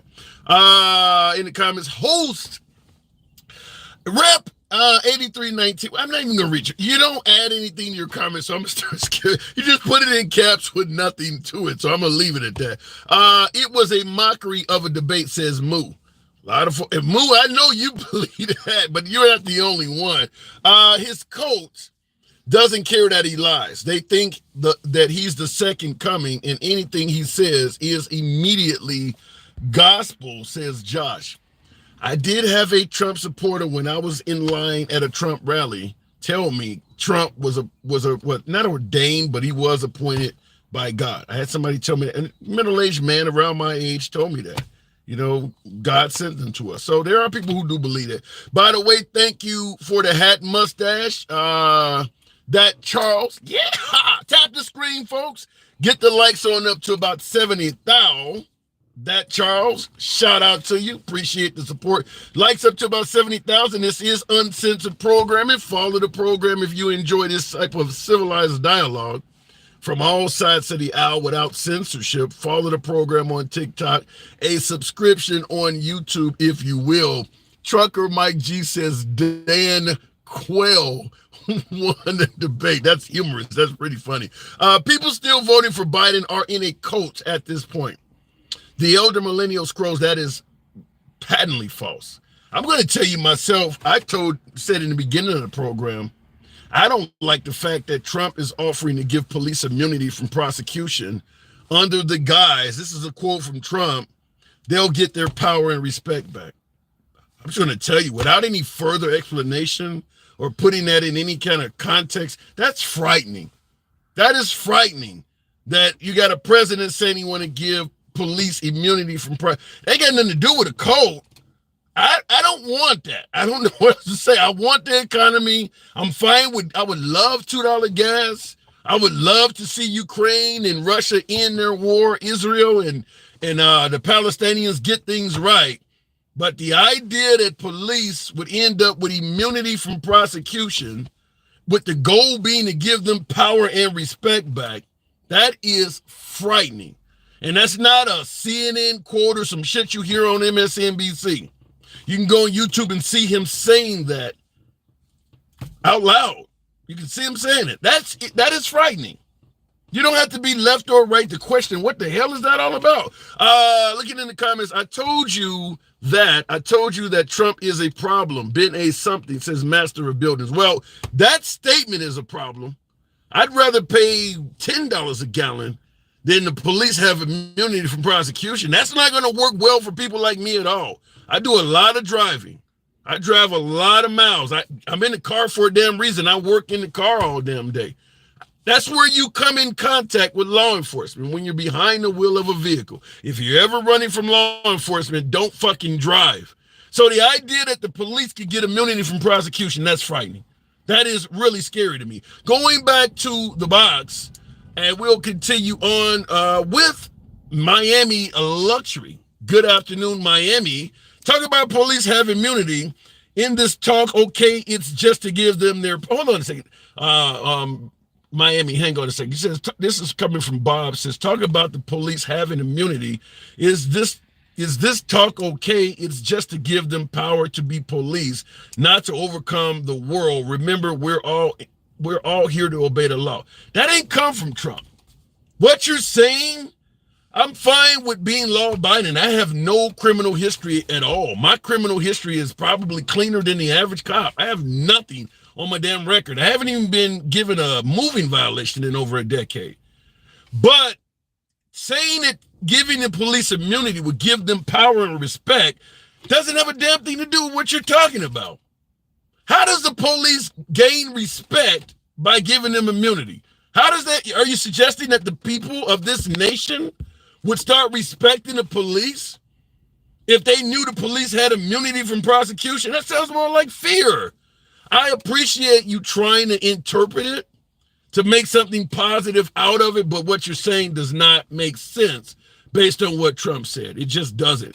My last guest did not come up. We'll keep it moving. And thank you folks that are tapping the screen. Miss Mo Betta, one of my subscribers. Welcome to the program, Miss Mo Betta. What do you think? You think giving the police immunity might be beneficial to the public at large? Absolutely not. You know what kind of chaos that would cause? It's frightening. It's frightening. It is frightening. And like you said, especially with people that look like me and you, Black people, I'm going to say it. Because they're already getting immunity as far as a lot of the right. They already have it. So what more do you want to give it? And I have a son that's a law enforcement. So that's crazy. It's just a crazy idea. Yeah, Trump stated at the debate yesterday that department after department, he indicated that the police overwhelmingly favor him. And I wanted to say, damn right, if you're not going to hold them accountable for anything, with Biden, with Biden trying to pass the George Floyd bill and talking about holding the police accountable, and you're talking about giving them immunity, if I'm a cop, I'm going to vote for you too. McCarran697, thank you for the subscription. Appreciate that. So you agree with me. As a police officer, you'd be a fool not to vote for that. Right. Yeah. So again, that's one of the straws that he's been reaching for. You know how many times he's been fact checked last night and they found him to be lying? Yeah. At least 37 times in a... Did you get a call, Miss Mo Betta? We'll give her a second. Maybe she got a phone call. But yeah, I think the count was 31. Go ahead. Miss Mo Betta, are you there? Yeah, 31, 30 something. 31 is what CNN said. Yes, I'm said. here. Can you hear me? Yeah, I can hear you. Okay. Oh, 31. Okay, I knew it was 30 something. Yeah. But what about Biden? How do you think Biden did? Let me tell you something about that debate. That was like watching the two old men from the Muppet Show. They used to sit up in the balcony. Yeah, I know you're talking about. I don't know if younger people know who I'm talking about, but that was a complete powder box, dry as F. It was very dry. There was no fire coming from either side. Joe Biden he's old. Does he have policies and stuff in place? Yes, but he's old. For him to get out there to deliver them, that'll be a different story. However, if that's all we have to go on, then I'd be voting for him. So Trump, just all he did was lie. He always dodges the questions. He never gives direct answers to any questions. That's what made it hard for me to actually, go with him, because you don't answer the questions that's asked. Yeah. You always talk around it and bring up a whole nother thing, and then just heightens himself very. The best under me, we had the best H2O. But what I didn't like is when you what yeah, he did say that we had the best water. Like, what the hell? The best water, the best air, everything is the best ever in history. Stop with your lies, and that's why he get fact checked so much.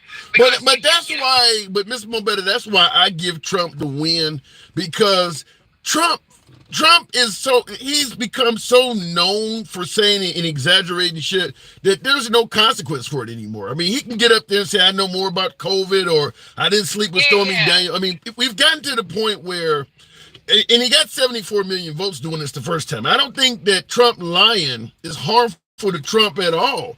People just say, look, as long as I can get $2 gas. It's no longer his fault. It's the people that support him. Yeah. Now they'll have to carry that weight when people come at them and talk shit to them. It's because y'all uphold him. Y'all don't hold him accountable for anything that he says or does wrong. And then you say, oh well, he didn't mean it that way. Yeah. He meant to say XYZ. No, he means exactly what he says, and that's how I'm taking it at face value. Yeah, and somebody in the comments, Twain Two Square said, there's a difference between exaggeration and lying. I sure like to know what they are. If you say something is not true, it's a lie. It doesn't. That's like me going and telling some chick I'm working with 12 inches. Is that exaggerating or is it a lie? It's the same damn thing. Are you, Tim? I'm just saying. I'm just asking. I'll admit that might be a couple centimeters too much. So I'll admit a little bit, okay? Okay. So guess what?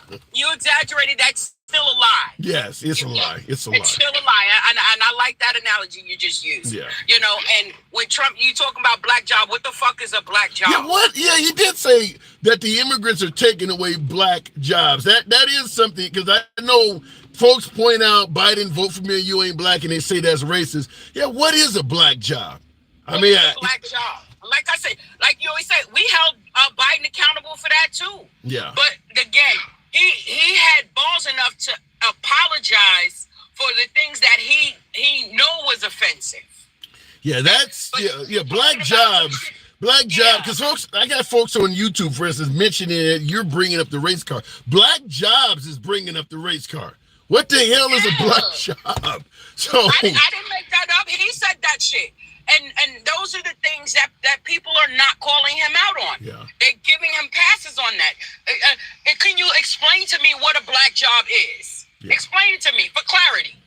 Yeah, that should be viewed as somewhat racist, or at the very least, you're stereotyping. Because what are you saying, that blacks can only get certain type of jobs? I mean, that is worthy of bringing up. It is. It's totally worthy. And again, with the police immunity and stuff like that, and we have all of these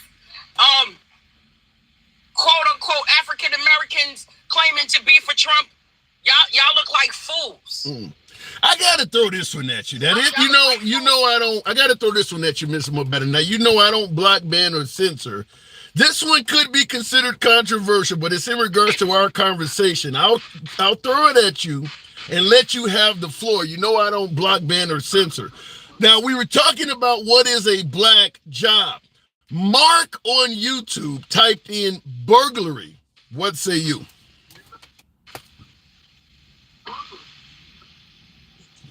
Well, burglary or shooting up schools.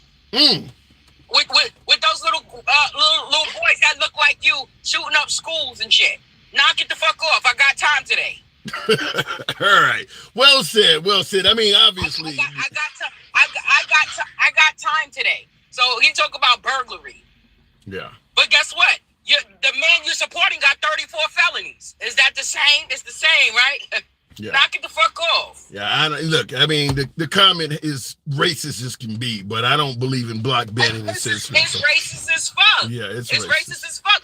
And Trump, and this is what makes it hard for people that follow him, because he builds this cult. He say shit like black jobs and shit like that, and it gave that raggedy motherfucker over there with that stupid ass comment the battery to come out his face with shit like that. I didn't like it either, but I did want to read. Here, listen to now. This is MSO on YouTube says black, because he's explaining it. Black jobs are positions that are being given to and taken by immigrants, farming, servers, labor people, all the stuff that makes black people feel like a slave. Wow, I didn't think it was going to end like that. Jeez. Whoa. They in rare form today, I'm telling you. Yeah, no, listen, again, that's that shit that Trump gives them the battery. That's what made this country so much more divided than it has already been. Yeah. I will say this. I will say this, and this is to my beloved MAGA. I enjoy talking to MAGA, but to folks who wonder why some African Americans or minorities are hesitant to go to the MAGA side of the aisle, comments like that. I got a lot of MAGA watching the program. I don't get a lot of response. I get folks suggesting that you're playing victim or you're using a race card. I'm not getting a lot of MAGA that is critical of statements like that. So just want to let you folks know, when you wonder why people assume and go stuff like that. I don't see anybody suggesting that was the wrong thing to say, but they're all over you for what you're talking about. For responding to it. Yeah. Listen, playing the race card, but Trump is the dealer. He dealt that hand. Damn. That's a strong point. Wow. All right. So at the end of the day, you're voting for Biden no matter what. Yeah, like Shakisha said, if they had to roll his ass in there and have somebody in there writing everything down while he's speaking, I'm voting for him. I wouldn't vote for Trump for anything. Period. He has no morals. He has zero morals. He is morally depleted. He has no morals. Bankrupt. All right, Ms. Mobetta, you've spoken plain and clear. Morally depleting. By the way, Biden referred to Trump as having the morals of an alley cat. So you sound like you're in line with Biden. No, that's the truth. Again, Trump, the stuff that comes out of his mouth talking about black jobs and different things like that is what gives us the room to judge for judgment. Yeah. You're not speaking as a leader. You're not speaking as somebody who's actually wanting to run a country that is the forefront and the face of this country. That's why those other countries are looking at us like we're fools and laughing. It ain't because of Biden. It's because we of the things that we are allowing to go on. You're going to allow a felon with a person with 34 felonies to be the head of your country? He's not even with felonies. You're not even able to vote. How? Make that make sense? It doesn't. It doesn't. All right, Ms. Mobetta, I can't argue with that. Appreciate you coming on. Indeed. All right, good talk. And by the way, folks, wow, some of my YouTube God, like I said, I don't block, ban, or censor, but to downplay the fact that some of the comments are coming in, or I mean, you want to call them racist, stereotypical, bigoted, hatred. I mean, some of the comments, folks calling her a hood rat and all kinds of stuff was coming through on YouTube. Some of you folks, that's why people are saying this. Sean Bravo 45. Thank you, Sean, for the tremendous generosity. Thank you, Sean. Bravo 45. Appreciate that. Biden hasn't been charged because the government is corrupt, says Judah. Well, in regards to Biden not being charged, I'm going to say the same thing I say about Hillary Clinton not being charged. Alter ego. Appreciate that. Appreciate that. Oh, wow. Alter ego.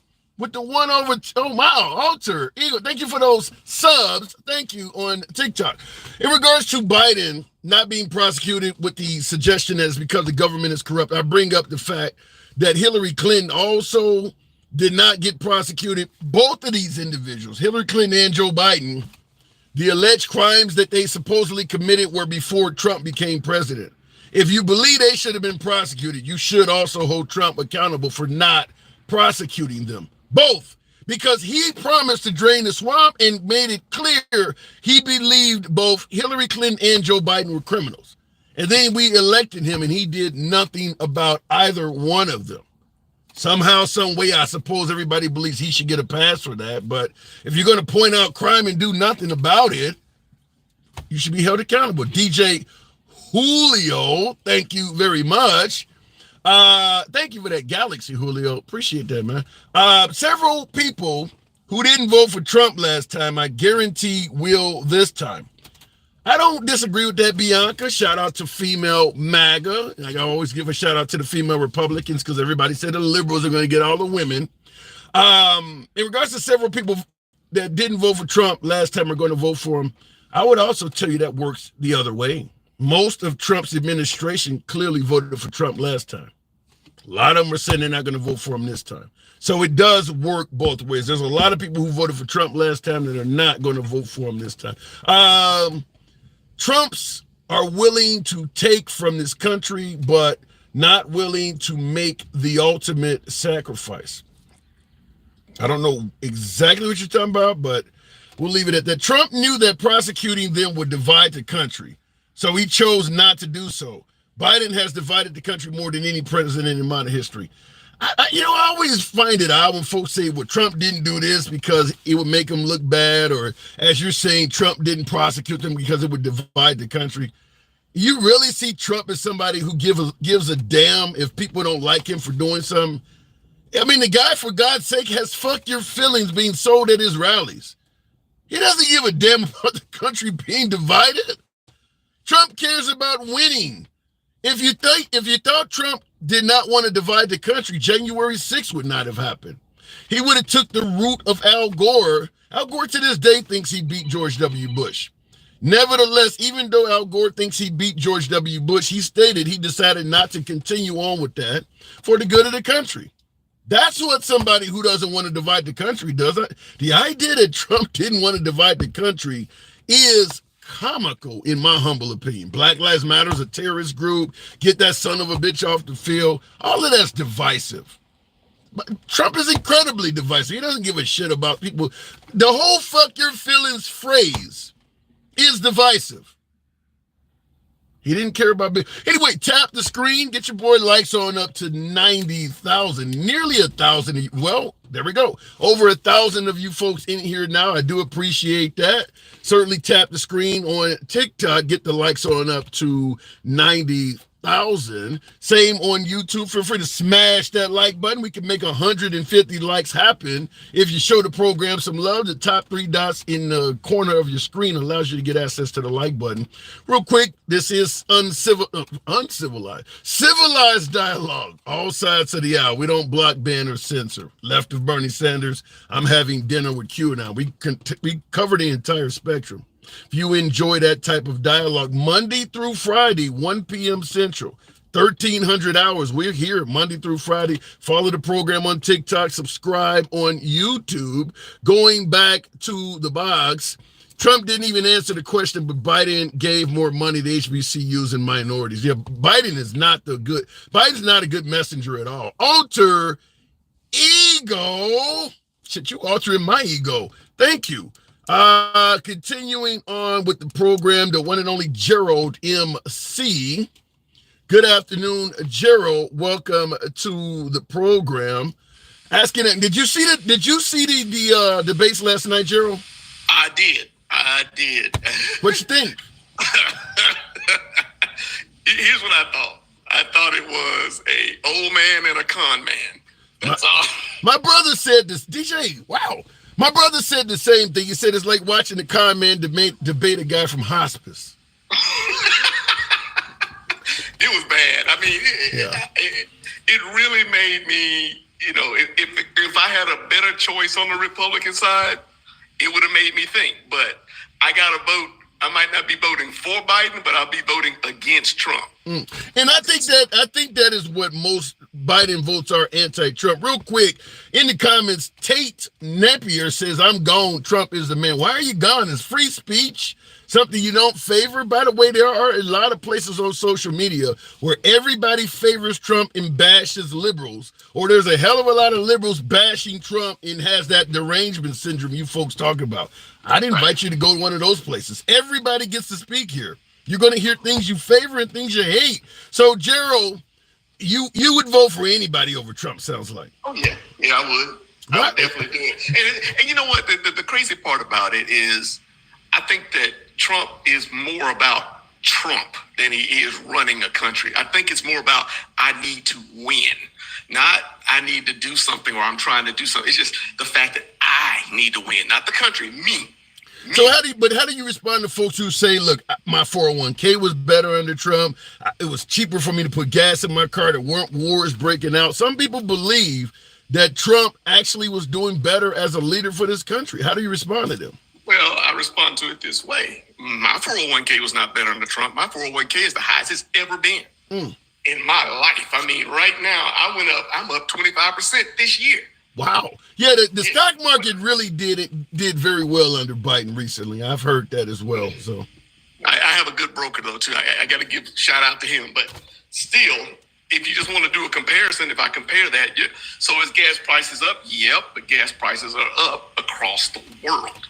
Yeah. And if you think about it, your gas prices, 15% of your gas price is driven by your local taxes. The other 50% is driven by people like OPEC. That is true. So you don't have that much to work with. Neither one of them, Trump nor Biden, had that much to work with because it's driven by your local market.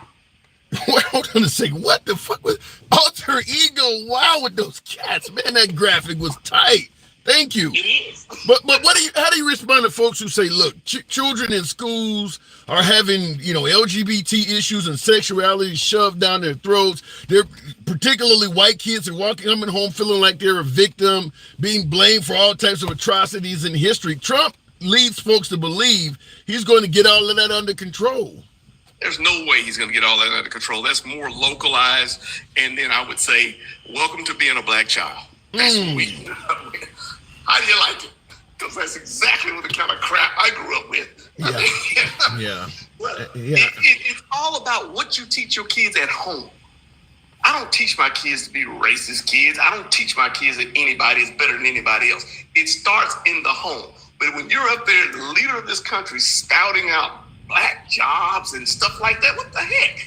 Yeah. What do those people teach themselves? Yeah, I gotta get a MAGA Trump supporter on the program because I'd like to hear somebody give me an explanation for what they believe a black job is. Because that is a bit upsetting. I don't know what that means. I mean, because I've been everything from a telecom engineer to dealing with medical supplies like I'm doing now. I mean, I've had a lot of jobs. I was an unloader at UPS. What is a black job? And I've worked around white people a large portion of my career, so I don't know what a black job is.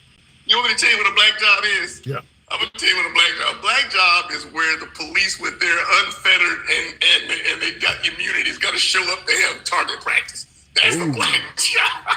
Ooh, ouch. Damn. That's a joke. Damn.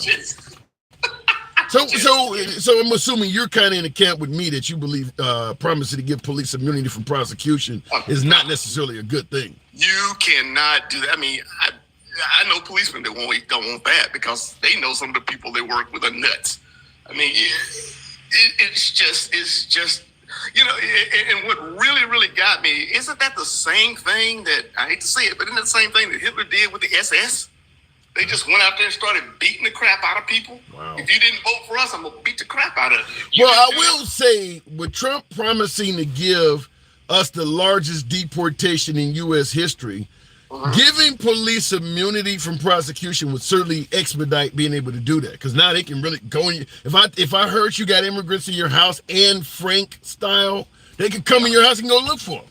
I mean, it would really open up the door to helping implement that deportation at that level. But if the police don't have to really worry about what they do, they could round up a lot of immigrants a lot easier. And why deport them? Just shoot them. You got immunity. You just shoot them. I mean, that's the stupidity of it. I know I'm going way over, but you gotta think like that. I mean, that's extreme, and I hope that would never happen. But think about when someone in power has a following that's blind to anything that they do or will excuse anything that they do. You could head that way. I hope in our country we're more free than the other countries in history that have done these kind of things. We're free to elect and free to push, but all of these things seem like they're just adding up to me. I mean, the Project 25, he wants absolute power over the independent departments. If you have absolute power, let's say the FCC, for example, what station would we hear if Trump had power over the FCC? We would only hear one station, and that would be Fox. Oh my God, I don't know if he's that bad yet, but I get your point. You're saying it would be like state TV or something like that, kind of like Kim Jong-un or something, where you're limiting the media. Something like that. But the other problem is this: whatever power you are giving to him now is also going to apply to the next Democratic president. Well, shit, some would say, but the folks who are saying that Trump would ruin democracy, there is not going to be a Democratic president after that's true too. Yeah, that's it. It's over with. And in my thought process, and I may be ignorant in thinking so, I don't think the Supreme Court is going to rule on that absolute immunity until after Biden's out of office. Because if you do it now, guess who has absolute immunity? Yeah. Biden does. Yeah, I gotta say it's pretty obvious that the Supreme Court is helping Trump to at least a little bit. Why you would even take up an immunity case that the lower courts had already ruled on it? They're like, we want to take and deal with it. If either you're going to grant the guy immunity or you're going to stall the case, helping Trump out and then hand it back to the lower courts, which is what I think is going to happen, is they're going to just simply hold the case to help Trump out and then hand it right back. I mean, it's pretty clear that whole procedure was done to benefit Trump. Yeah, I don't want Biden to have that. I don't want Trump to have. I don't want any president to have that. I don't want any, because that keeps, like you can't legislate morality.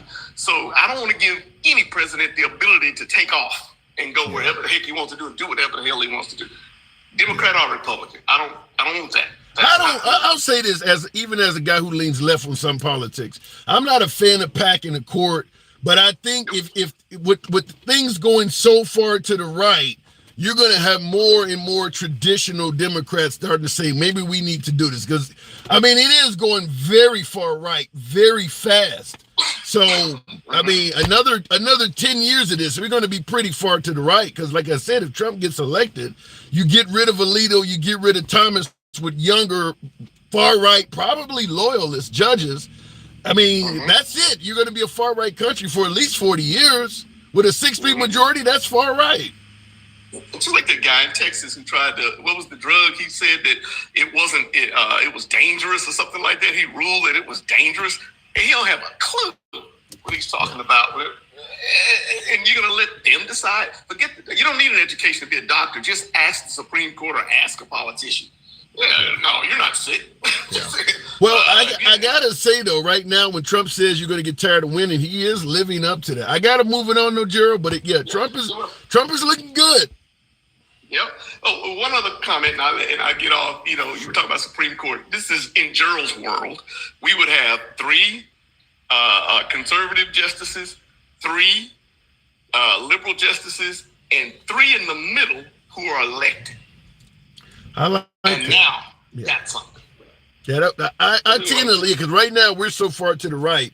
There's not going to be any moderation from the rulings at all. I mean, just like you're seeing religion and things like that in schools now, and folks are saying, well, that's not going to pass.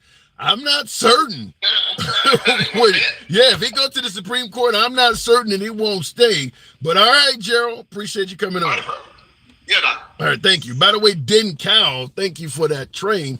In the comments, Remy D says, the more I listen to the comments here, the more I understand how you are all still on a Democrat plantation. I'd love for you to elaborate on that. I mean, I'm talking about being fearful of Trump offering immunity to police. Tell me how being concerned with that keeps me on the Democratic plantation. I'd be curious. You guys know I don't block, ban, or censor. You can be critical. Presidents have always had immunity. Obama's extrajudicial killing is a perfect example. then why is it going to court? Just like with the police. Police have also already had immunity.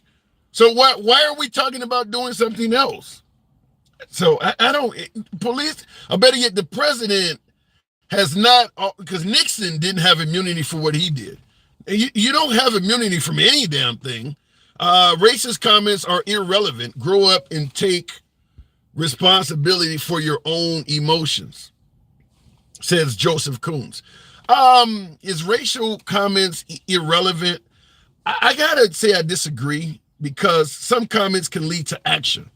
I mean, let's say, for instance, I brought this up, and I'll go back to the box shortly. By the way, tap the screen. Get me on up to about 105. We got over 1,000 of you in here. We can certainly get the likes up over 100,000. Smash that like button on YouTube. 160 is possible, if you will. Racial comments, it being irrelevant. Here's why I disagree with that. I'll give you a perfect example. A few years back, Trump retweeted a post, and I got a whole YouTube video on this. Trump retweeted a post that stated that 81% of white homicide victims are killed by blacks. He's on Bill O'Reilly, so he was on the old O'Reilly Factor, went off the air in 2017. He was on the O'Reilly Factor, and Bill O'Reilly was telling them, this really troubled me that you would retweet this out. And Trump, he's telling Trump, where did you find this from? Because the source that's listed at the bottom is not a real source. And Trump was like, well, you think I really have time to fact check everything I send out? And Bill O'Reilly goes, well, you have to. You're running for president. And it says on the 81% of white victims of homicide were killed by blacks. And Bill O'Reilly was telling them the FBI numbers are actually 15%. Meaning that blacks typically kill blacks, whites typically kill whites. You kill people of opportunity that you're usually around. Black people in Chicago are not going to Boise, Idaho to murder a bunch of white people. And O'Reilly was telling him, when you do stuff like this, it just really serves you up on a platter to people who say you're a racist, because O'Reilly's like, you don't have a racist bone in your body, but why would you send something like this out? The reason I'm bringing this up is because in the comments where you say racial comments do not matter, it's irrelevant. If I'm white and I believe what Trump tweeted out, that if I'm the victim of a homicide, there's an 81% chance a black person done it. If I'm walking down the street and I see a few black folks approaching me, I'm gonna either cross over to the other side or I'm gonna put my hand on my gun. I mean, it's as simple as that. Racial comments can get people killed. If people believe that folks are out to get them, such as the folks coming across the border are all rapists and murderers, that can lead to people being harmed. If I thought a group of people coming to me were all consistent of rapists and murderers, I'm ready to do whatever I got to do to survive. Racial comments absolutely have relevance. I would submit to you to this day, one of the reasons there is so much tension between African Americans and police is that for years, the only thing you saw on television featuring African Americans was a bunch of crime. So if I'm a cop and I pull over a car full of African Americans, the first thing I'm thinking is I might have to defend my life, which puts me on edge. Racial comments can lead to a lot of chaos. The idea that it can't makes no sense at all. It makes no sense at all. Looking in the comments though, and I see Mark says exaggerating it. Fair enough. I didn't care for Bush, but my wallet would disagree with you on Trump, says Big K. I'm not here to pretend like a lot of folks did not favor the economy of Trump. If you believe that the economy under Trump was better, I think that's a little legitimate belief to have, but I will state what I said all the time, or what I've been saying several times. Everybody's not voting based on the economy. Some people are doing fine under the Bush administration too, or the degradation in their spending power may not be significant enough to agree with some of the things Trump is promoting. As I stated just yesterday, the state of Oklahoma is now shoving religion down the throats of children. But if you're Muslim and you live in Oklahoma and you got kids about to go to school, would it be okay to do that for $2 gas? You think? I mean, it depends on what you're voting for. I'll tell you this, I don't give a damn how low Biden could bring gas prices down. If he was talking about taking Second Amendment rights away, the right wouldn't vote for him. Everybody don't vote based on the economy. Some people view other things to be more important. So the protection or the defense of Trump is always the economy.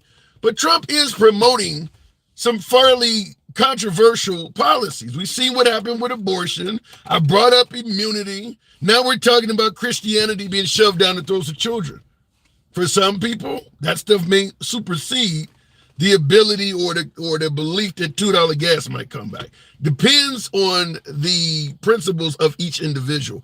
Looking in the comments, and I see 382 Jim says typical liberal. I don't even know what that is. Going back to the box, Denkow. Good afternoon. Welcome to the program, Denkow.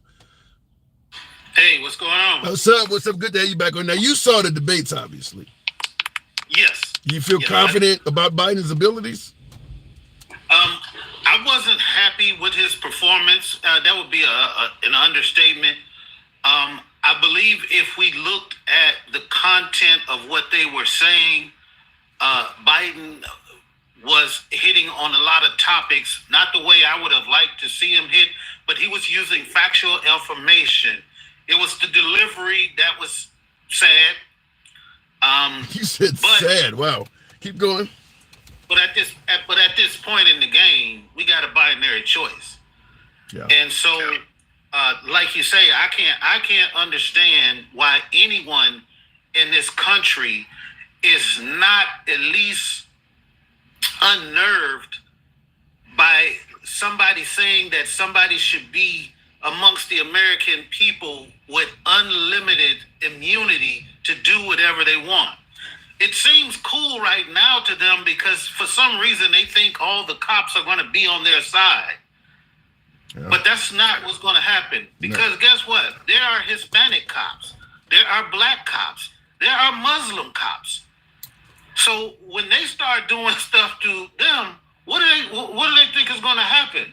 Well, wait a minute, though. We know the cops were not exactly friendly to minorities, let's say during the Jim Crow era, but it wasn't like white people were having a big problem. I mean, if a minority cop does something like that, there's probably a higher probability that they won't be on the force very long. I want to say this also. Dave C in the comments said America's supposed to be a Christian country first in regards to me pointing out that Christianity is being shoved down the throats of children. I thought we were based on being a free country. Not because Christianity and freedom don't go hand in hand. If you don't have the freedom to exercise other religions, that's not freedom. So I get your point, but freedom and Christianity are two different things. So at the end of the day, though, Denkow, you do agree that Biden's performance was poor, but it wouldn't make you lean to Trump at all? No, not at all. I mean, I can't imagine what this country would be like under this type of deportation force and cops with total immunity. It would be a shit show. And you know, there's a lot of Hispanics that, you know, think that, you know, they're upset because people aren't coming the right way and everything. But let me just tell them, if he comes with that deportation force, I'm going to be going down the street in Hispanic neighborhoods pointing out, it's some illegals in that house, it's some illegals in that house, it's some illegals in that house, and they're going to be able to go and kick in doors and snatch people out without any kind of proof because they're going to have immunity. So for them to be thinking that this is just going to affect those Hispanics, they're sadly mistaken. Yeah. It's almost like, well, Trump has been on record of saying, because we bring up the crime bill of Biden, and my counterpoint is the fact that Trump is on record saying he supports stop and frisk. I do believe it would be very similar to that. You could stop and frisk people, demand they have paperwork. I think Sheriff Joe Arpaio was doing that. But the same thing with your house. Knock on your door, you know, there's a report that you have immigrants in here or, you know, undocumented residents in this country. Do you mind if we search your house? And I don't know if you would have the ability to say no. I mean, they could come in and look around. I believe that it would be similar to that. And then once they get in, if they smell weed, if they see a firearm, they don't understand the Pandora's box that's about to be open. And look, it's not an assault on black people. This is Hispanic people who have no idea or understanding what's getting ready to happen. But sometimes you have to you have to give people the government they deserve. But I just don't want to see that many people hurt in that situation, because them thinking, oh, if we give the cops immunity, they'll have respect. All cops are not white and MAGA. Yeah. Well, here's a counterpoint coming on YouTube from Lex. Says, kicking down doors, ripping Hispanics out of houses. Shut up. He was in office and he never did any of it. Well, he was in office and he never talked about giving cops immunity either. He's preaching something different now. Well, he's went further to the right in his promises for 2024 than what he did from 16 to 20. We didn't have abortion bans. I mean, he's went further to the right. So you can't look at his previous administration. Right. He tried to do the thing with the wall. He couldn't get the money.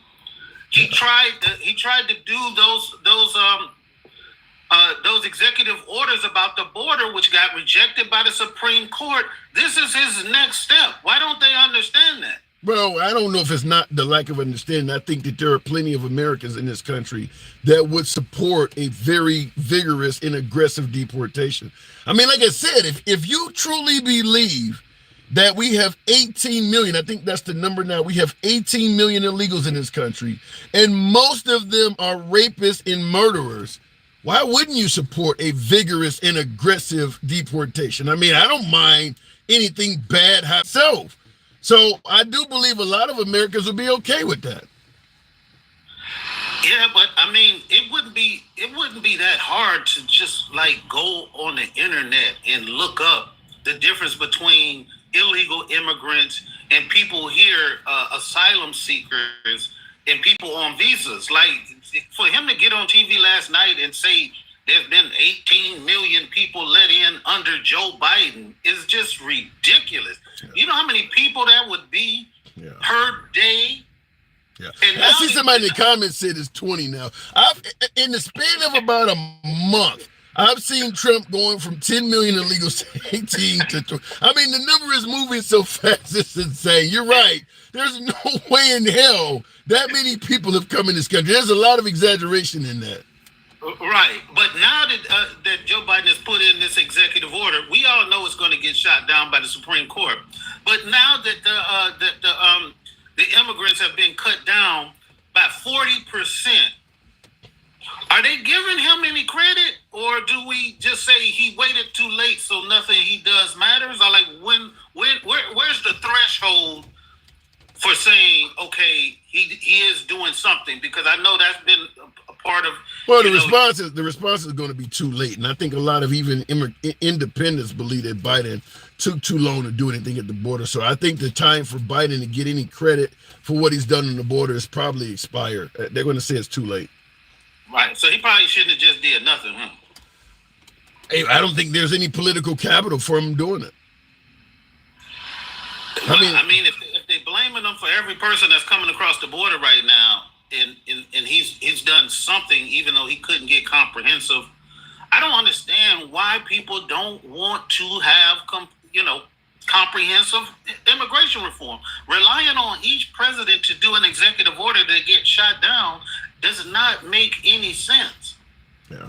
Well, as Trump stated, when he was in office still, we are full. We can't take anymore. I think there's a lot of folks on the right that really would want the immigration, certainly across the southern border, to be somewhere around zero. I mean, they, make it as hard and, as stringent as possible. I think there are some folks who would happily like to see that number reduced. Get the ones out that are here illegally and cut off any involvement of letting any of them in the future. I think there's a lot of folks that would favor a zero. Okay, so what are they going to do with all of these extra babies they have now since they banned abortion? If we full, do we got room for the babies? You asking too many questions. Like, moving on, Dink Cal. Appreciate you coming on, man. All right. All right. Yeah, I don't think they've thought that. Same thing with the abortion, in my opinion. What is it? 700. I think I read 500 to 750,000 abortions happen in America annually. You got 12 states or so really strict abortion bans. That's probably going to lead to 100,000 unwanted children being born. Has anybody thought out of what happens? What we're going to do? No, I don't think nobody's thinking that far ahead. The goal is to save those children's lives, not to worry about them once they're born. I don't think that's what I told them. You're asking too many questions. Looking in the comments, though, watch the interviews with Border Patrol folks. We are under an invasion, full on. Biden and Mayorkas have done nothing to stop it. They only push it to make it easier. Maine Mermaid, you're not the only one that calls it an invasion. I look at Normandy, I've seen the beginning of Saving Private Ryan. I don't know if I put folks crawling across a river with a kid on their back. I don't think I see it the same, but a lot of folks do believe it is an invasion. Laughing my ass off, I consider myself right-leaning. I think healthy immigration into this country of the world's best people is good for the country. We all are descendants of immigrants. Well, in regards to you saying it's okay to let the world's best people in this country, they're not going to come from really super poor environments. I mean, you want highly educated people and things like that, people with skills. These folks are coming from countries where they're dirt poor. They're not likely to be highly educated because that's not even available to them. So if you're only really looking to seek the world's best people, it would essentially shut off the southern border completely. It would pretty much ban anybody coming here from impoverished countries because they don't have access to the skills necessarily to make them meet your qualifications. It would be mostly people coming from Europe or, some of the other countries where you can, maybe India sends some pretty heavily educated folks, China, things like that. But in the South, in the southern border, it's not a lot of heavily educated people coming in from that area. Highly educated don't mean to move to the U.S. because they have it good. Huh? Trump 2024, he's a businessman. He knows how to make the country money. I will say this. I don't have any problem with folks who favor the Trump economy over Biden. I think there may be some legitimacy in that, indeed, particularly if you have to put a bunch of gas in your car, or maybe you were profiting more under Trump. However, as I stated earlier in the video, because there are so many far-right policies coming from the Republicans as of late, everybody's not voting for the economy. If somebody's complaining about, let's say, the tough abortion laws, telling them about $2 gas is irrelevant. If you had Beto O'Rourke running for office, the guy that yells out, "You're damn right, I'm going to take away your AR-15s," you're not voting for him because of his Second Amendment stance. You don't give a damn what he could do for gas prices or the economy. So some people are not voting for the economy. The defense for Trump is always the go-to back to the economy, but some people are voting for other stuff. It's not everybody don't vote for the same reason. We need to reduce the human sex drive in America. Damn. I thought we were a Christian country. You want to fuck with libidos? Wow. Yikes. Such a great businessman with 3 bankruptcies, says Twain to Square. Our kids will never be able to buy a house. That's a problem, so vote economy. Karen Leah, shout out to another female Republican, shout out to you. In regards to your kid can't purchase a house, so vote the economy. I don't recall a lot of Republicans bragging about how wealthy they were under Trump. The economy might have been better under Trump, according to some folks. But you go down into the southern states that are blood red, they're not living large like that. They're not buying up houses and shit. A lot of them working at Dollar Tree and living in a trailer, barely getting by. So having a job don't mean shit if you're not making a decent salary. A lot of politicians brag about, I created jobs. Yeah, but how much did they pay? We know folks on the right are not fans of a minimum wage increase. Okay? You got him working. He's uninsured. He has no health care. He's making barely enough to get by. But, hey, he's working so it meets your numbers. There's more to life than just having a job. Is the job paying enough? That doesn't come up in a lot of these discussions. Under Trump, we had some of the best job numbers in history. 3.5% unemployment. I think for a short time, Biden beat it. But Trump's job numbers were phenomenal. But there was no mention of what the jobs paid. No mention at all about that. Looking in the comments, black cops are also showing racism. Then why aren't white people screaming about it? If that's the case, they need to be dealt with. Going back to the box, real quick in the comments, wages are determined by the market, not what you think you're worth. I swear, learn basic economics. Yeah, the market will fuck you over. If you are very educated, but there's several people that are educated like you, the market will fuck you over. That's why wages have remained so low, is because we've left it up to the market to decide when they're going to raise minimum wage. We've left it up to the market to decide if they want to give you health care or let you unionize. The market is, if you left it up to folks who favor government regulation, minimum wage would have been increasing every year. But when you leave it up to the market, you're leaving it up to your employer to decide if they'll pay you right. The right believes if it's left up to the market and your employer doesn't want to pay you right, you should just quit and find a better job and leave him the ability to find other fools that'll work for him. That's not doing you any benefit at all. If your employer's not paying you right, you should quit and find another job. If you can't find a good job in your town, then you should move to another city. That's the market. That's what the right believes. The liberals will come in and say, look, the cost of living has went up to a certain level. By law, you got to pay this employee this much or this much. The right doesn't like that. So that's why in the right-wing states, the minimum wage is lower around the country. The lowest minimum wage rates are all in Republican states because we're leaving it up to the free market. And the free market's goal is to pay you as little as they can. Let me go back to the box. Continuing on with, I don't know what I'm looking at there, but we'll go to Makeda, recent subscriber.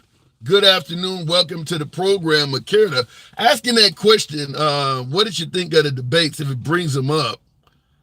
It says nobody. It's always been that way, the gold rush. Well, no, it hasn't. We've started implementing some social policies because folks started finding out whether it's monopolies, child labor, no overtime, no sick time, that if you leave it up to the market, the people will get fucked over every time.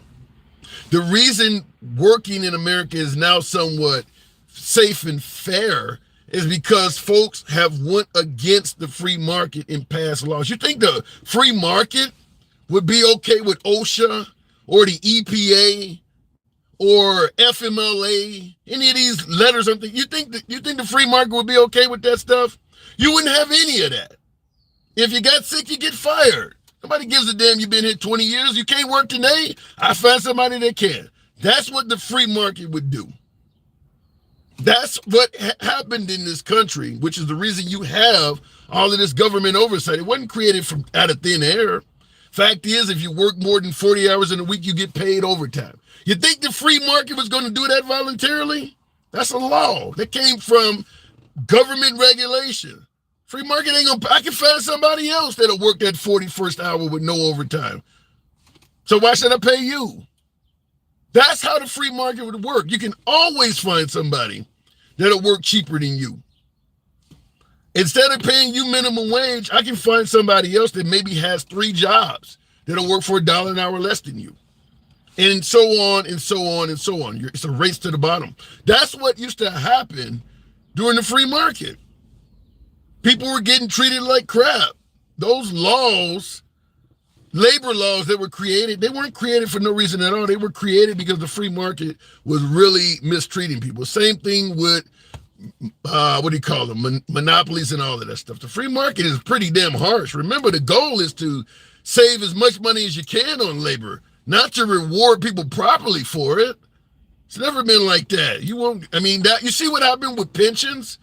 When the free market had the ability to get rid of rewarding you for being loyal for 30 years, they got rid of it. Now it's up to you to gamble in the stock market in the form of a 401k, IRA, 403b, whatever the case may be. Free market was given the ability. You no longer have to reward somebody that worked for you for 30 years. And the minute they were no longer required to do it, they stopped doing it. So now it's up to you to gamble in the stock market to take care of yourself upon retirement. Used to be if you were dedicated and a hardworking employee, when you retired, the company treated you okay. Free market got their way with the right politicians. They don't have to do that anymore. And they don't. That's the free market. That's the free market. Look at in the comments, though. Hints to immigrants that's taking their jobs. They don't want to do and work for less. Huh?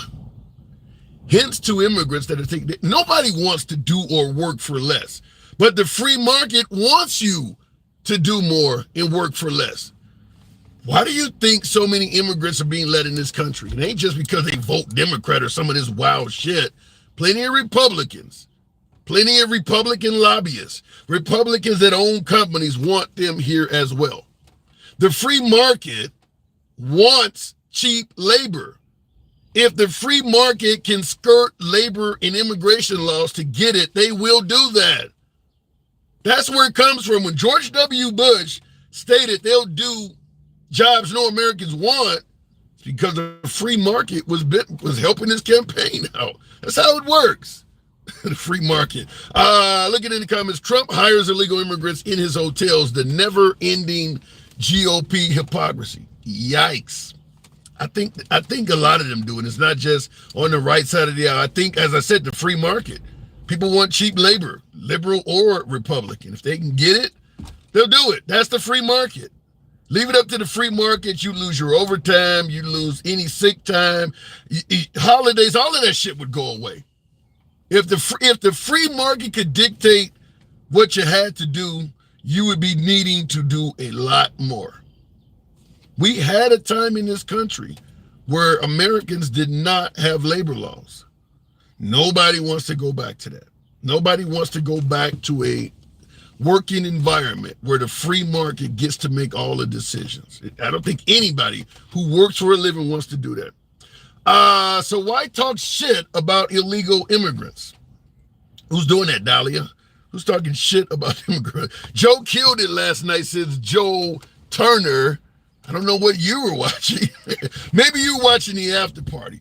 Anyhow, folks, I do appreciate the 127,000 likes, and a hell of a lot of you folks were really supportive of the program. Very generous today, probably more so than ever.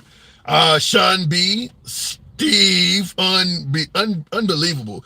DJ Julio, and some of you other folks, I certainly cannot say thanks to any higher level of gratitude. Monday through Friday, 1 p.m. Central, 1,300 hours is where you'll find us. We don't block, ban, or censor anyone. I know a lot of my folks that lean right don't always like to hear some of the left-wing commentary. It is what it is, because we certainly entertain right-wing commentary as well. But some folks don't like to hear opposing opinions. It is what it is. I can't fault folks who are only liking to hear one side of the aisle. I can only invite you to go elsewhere.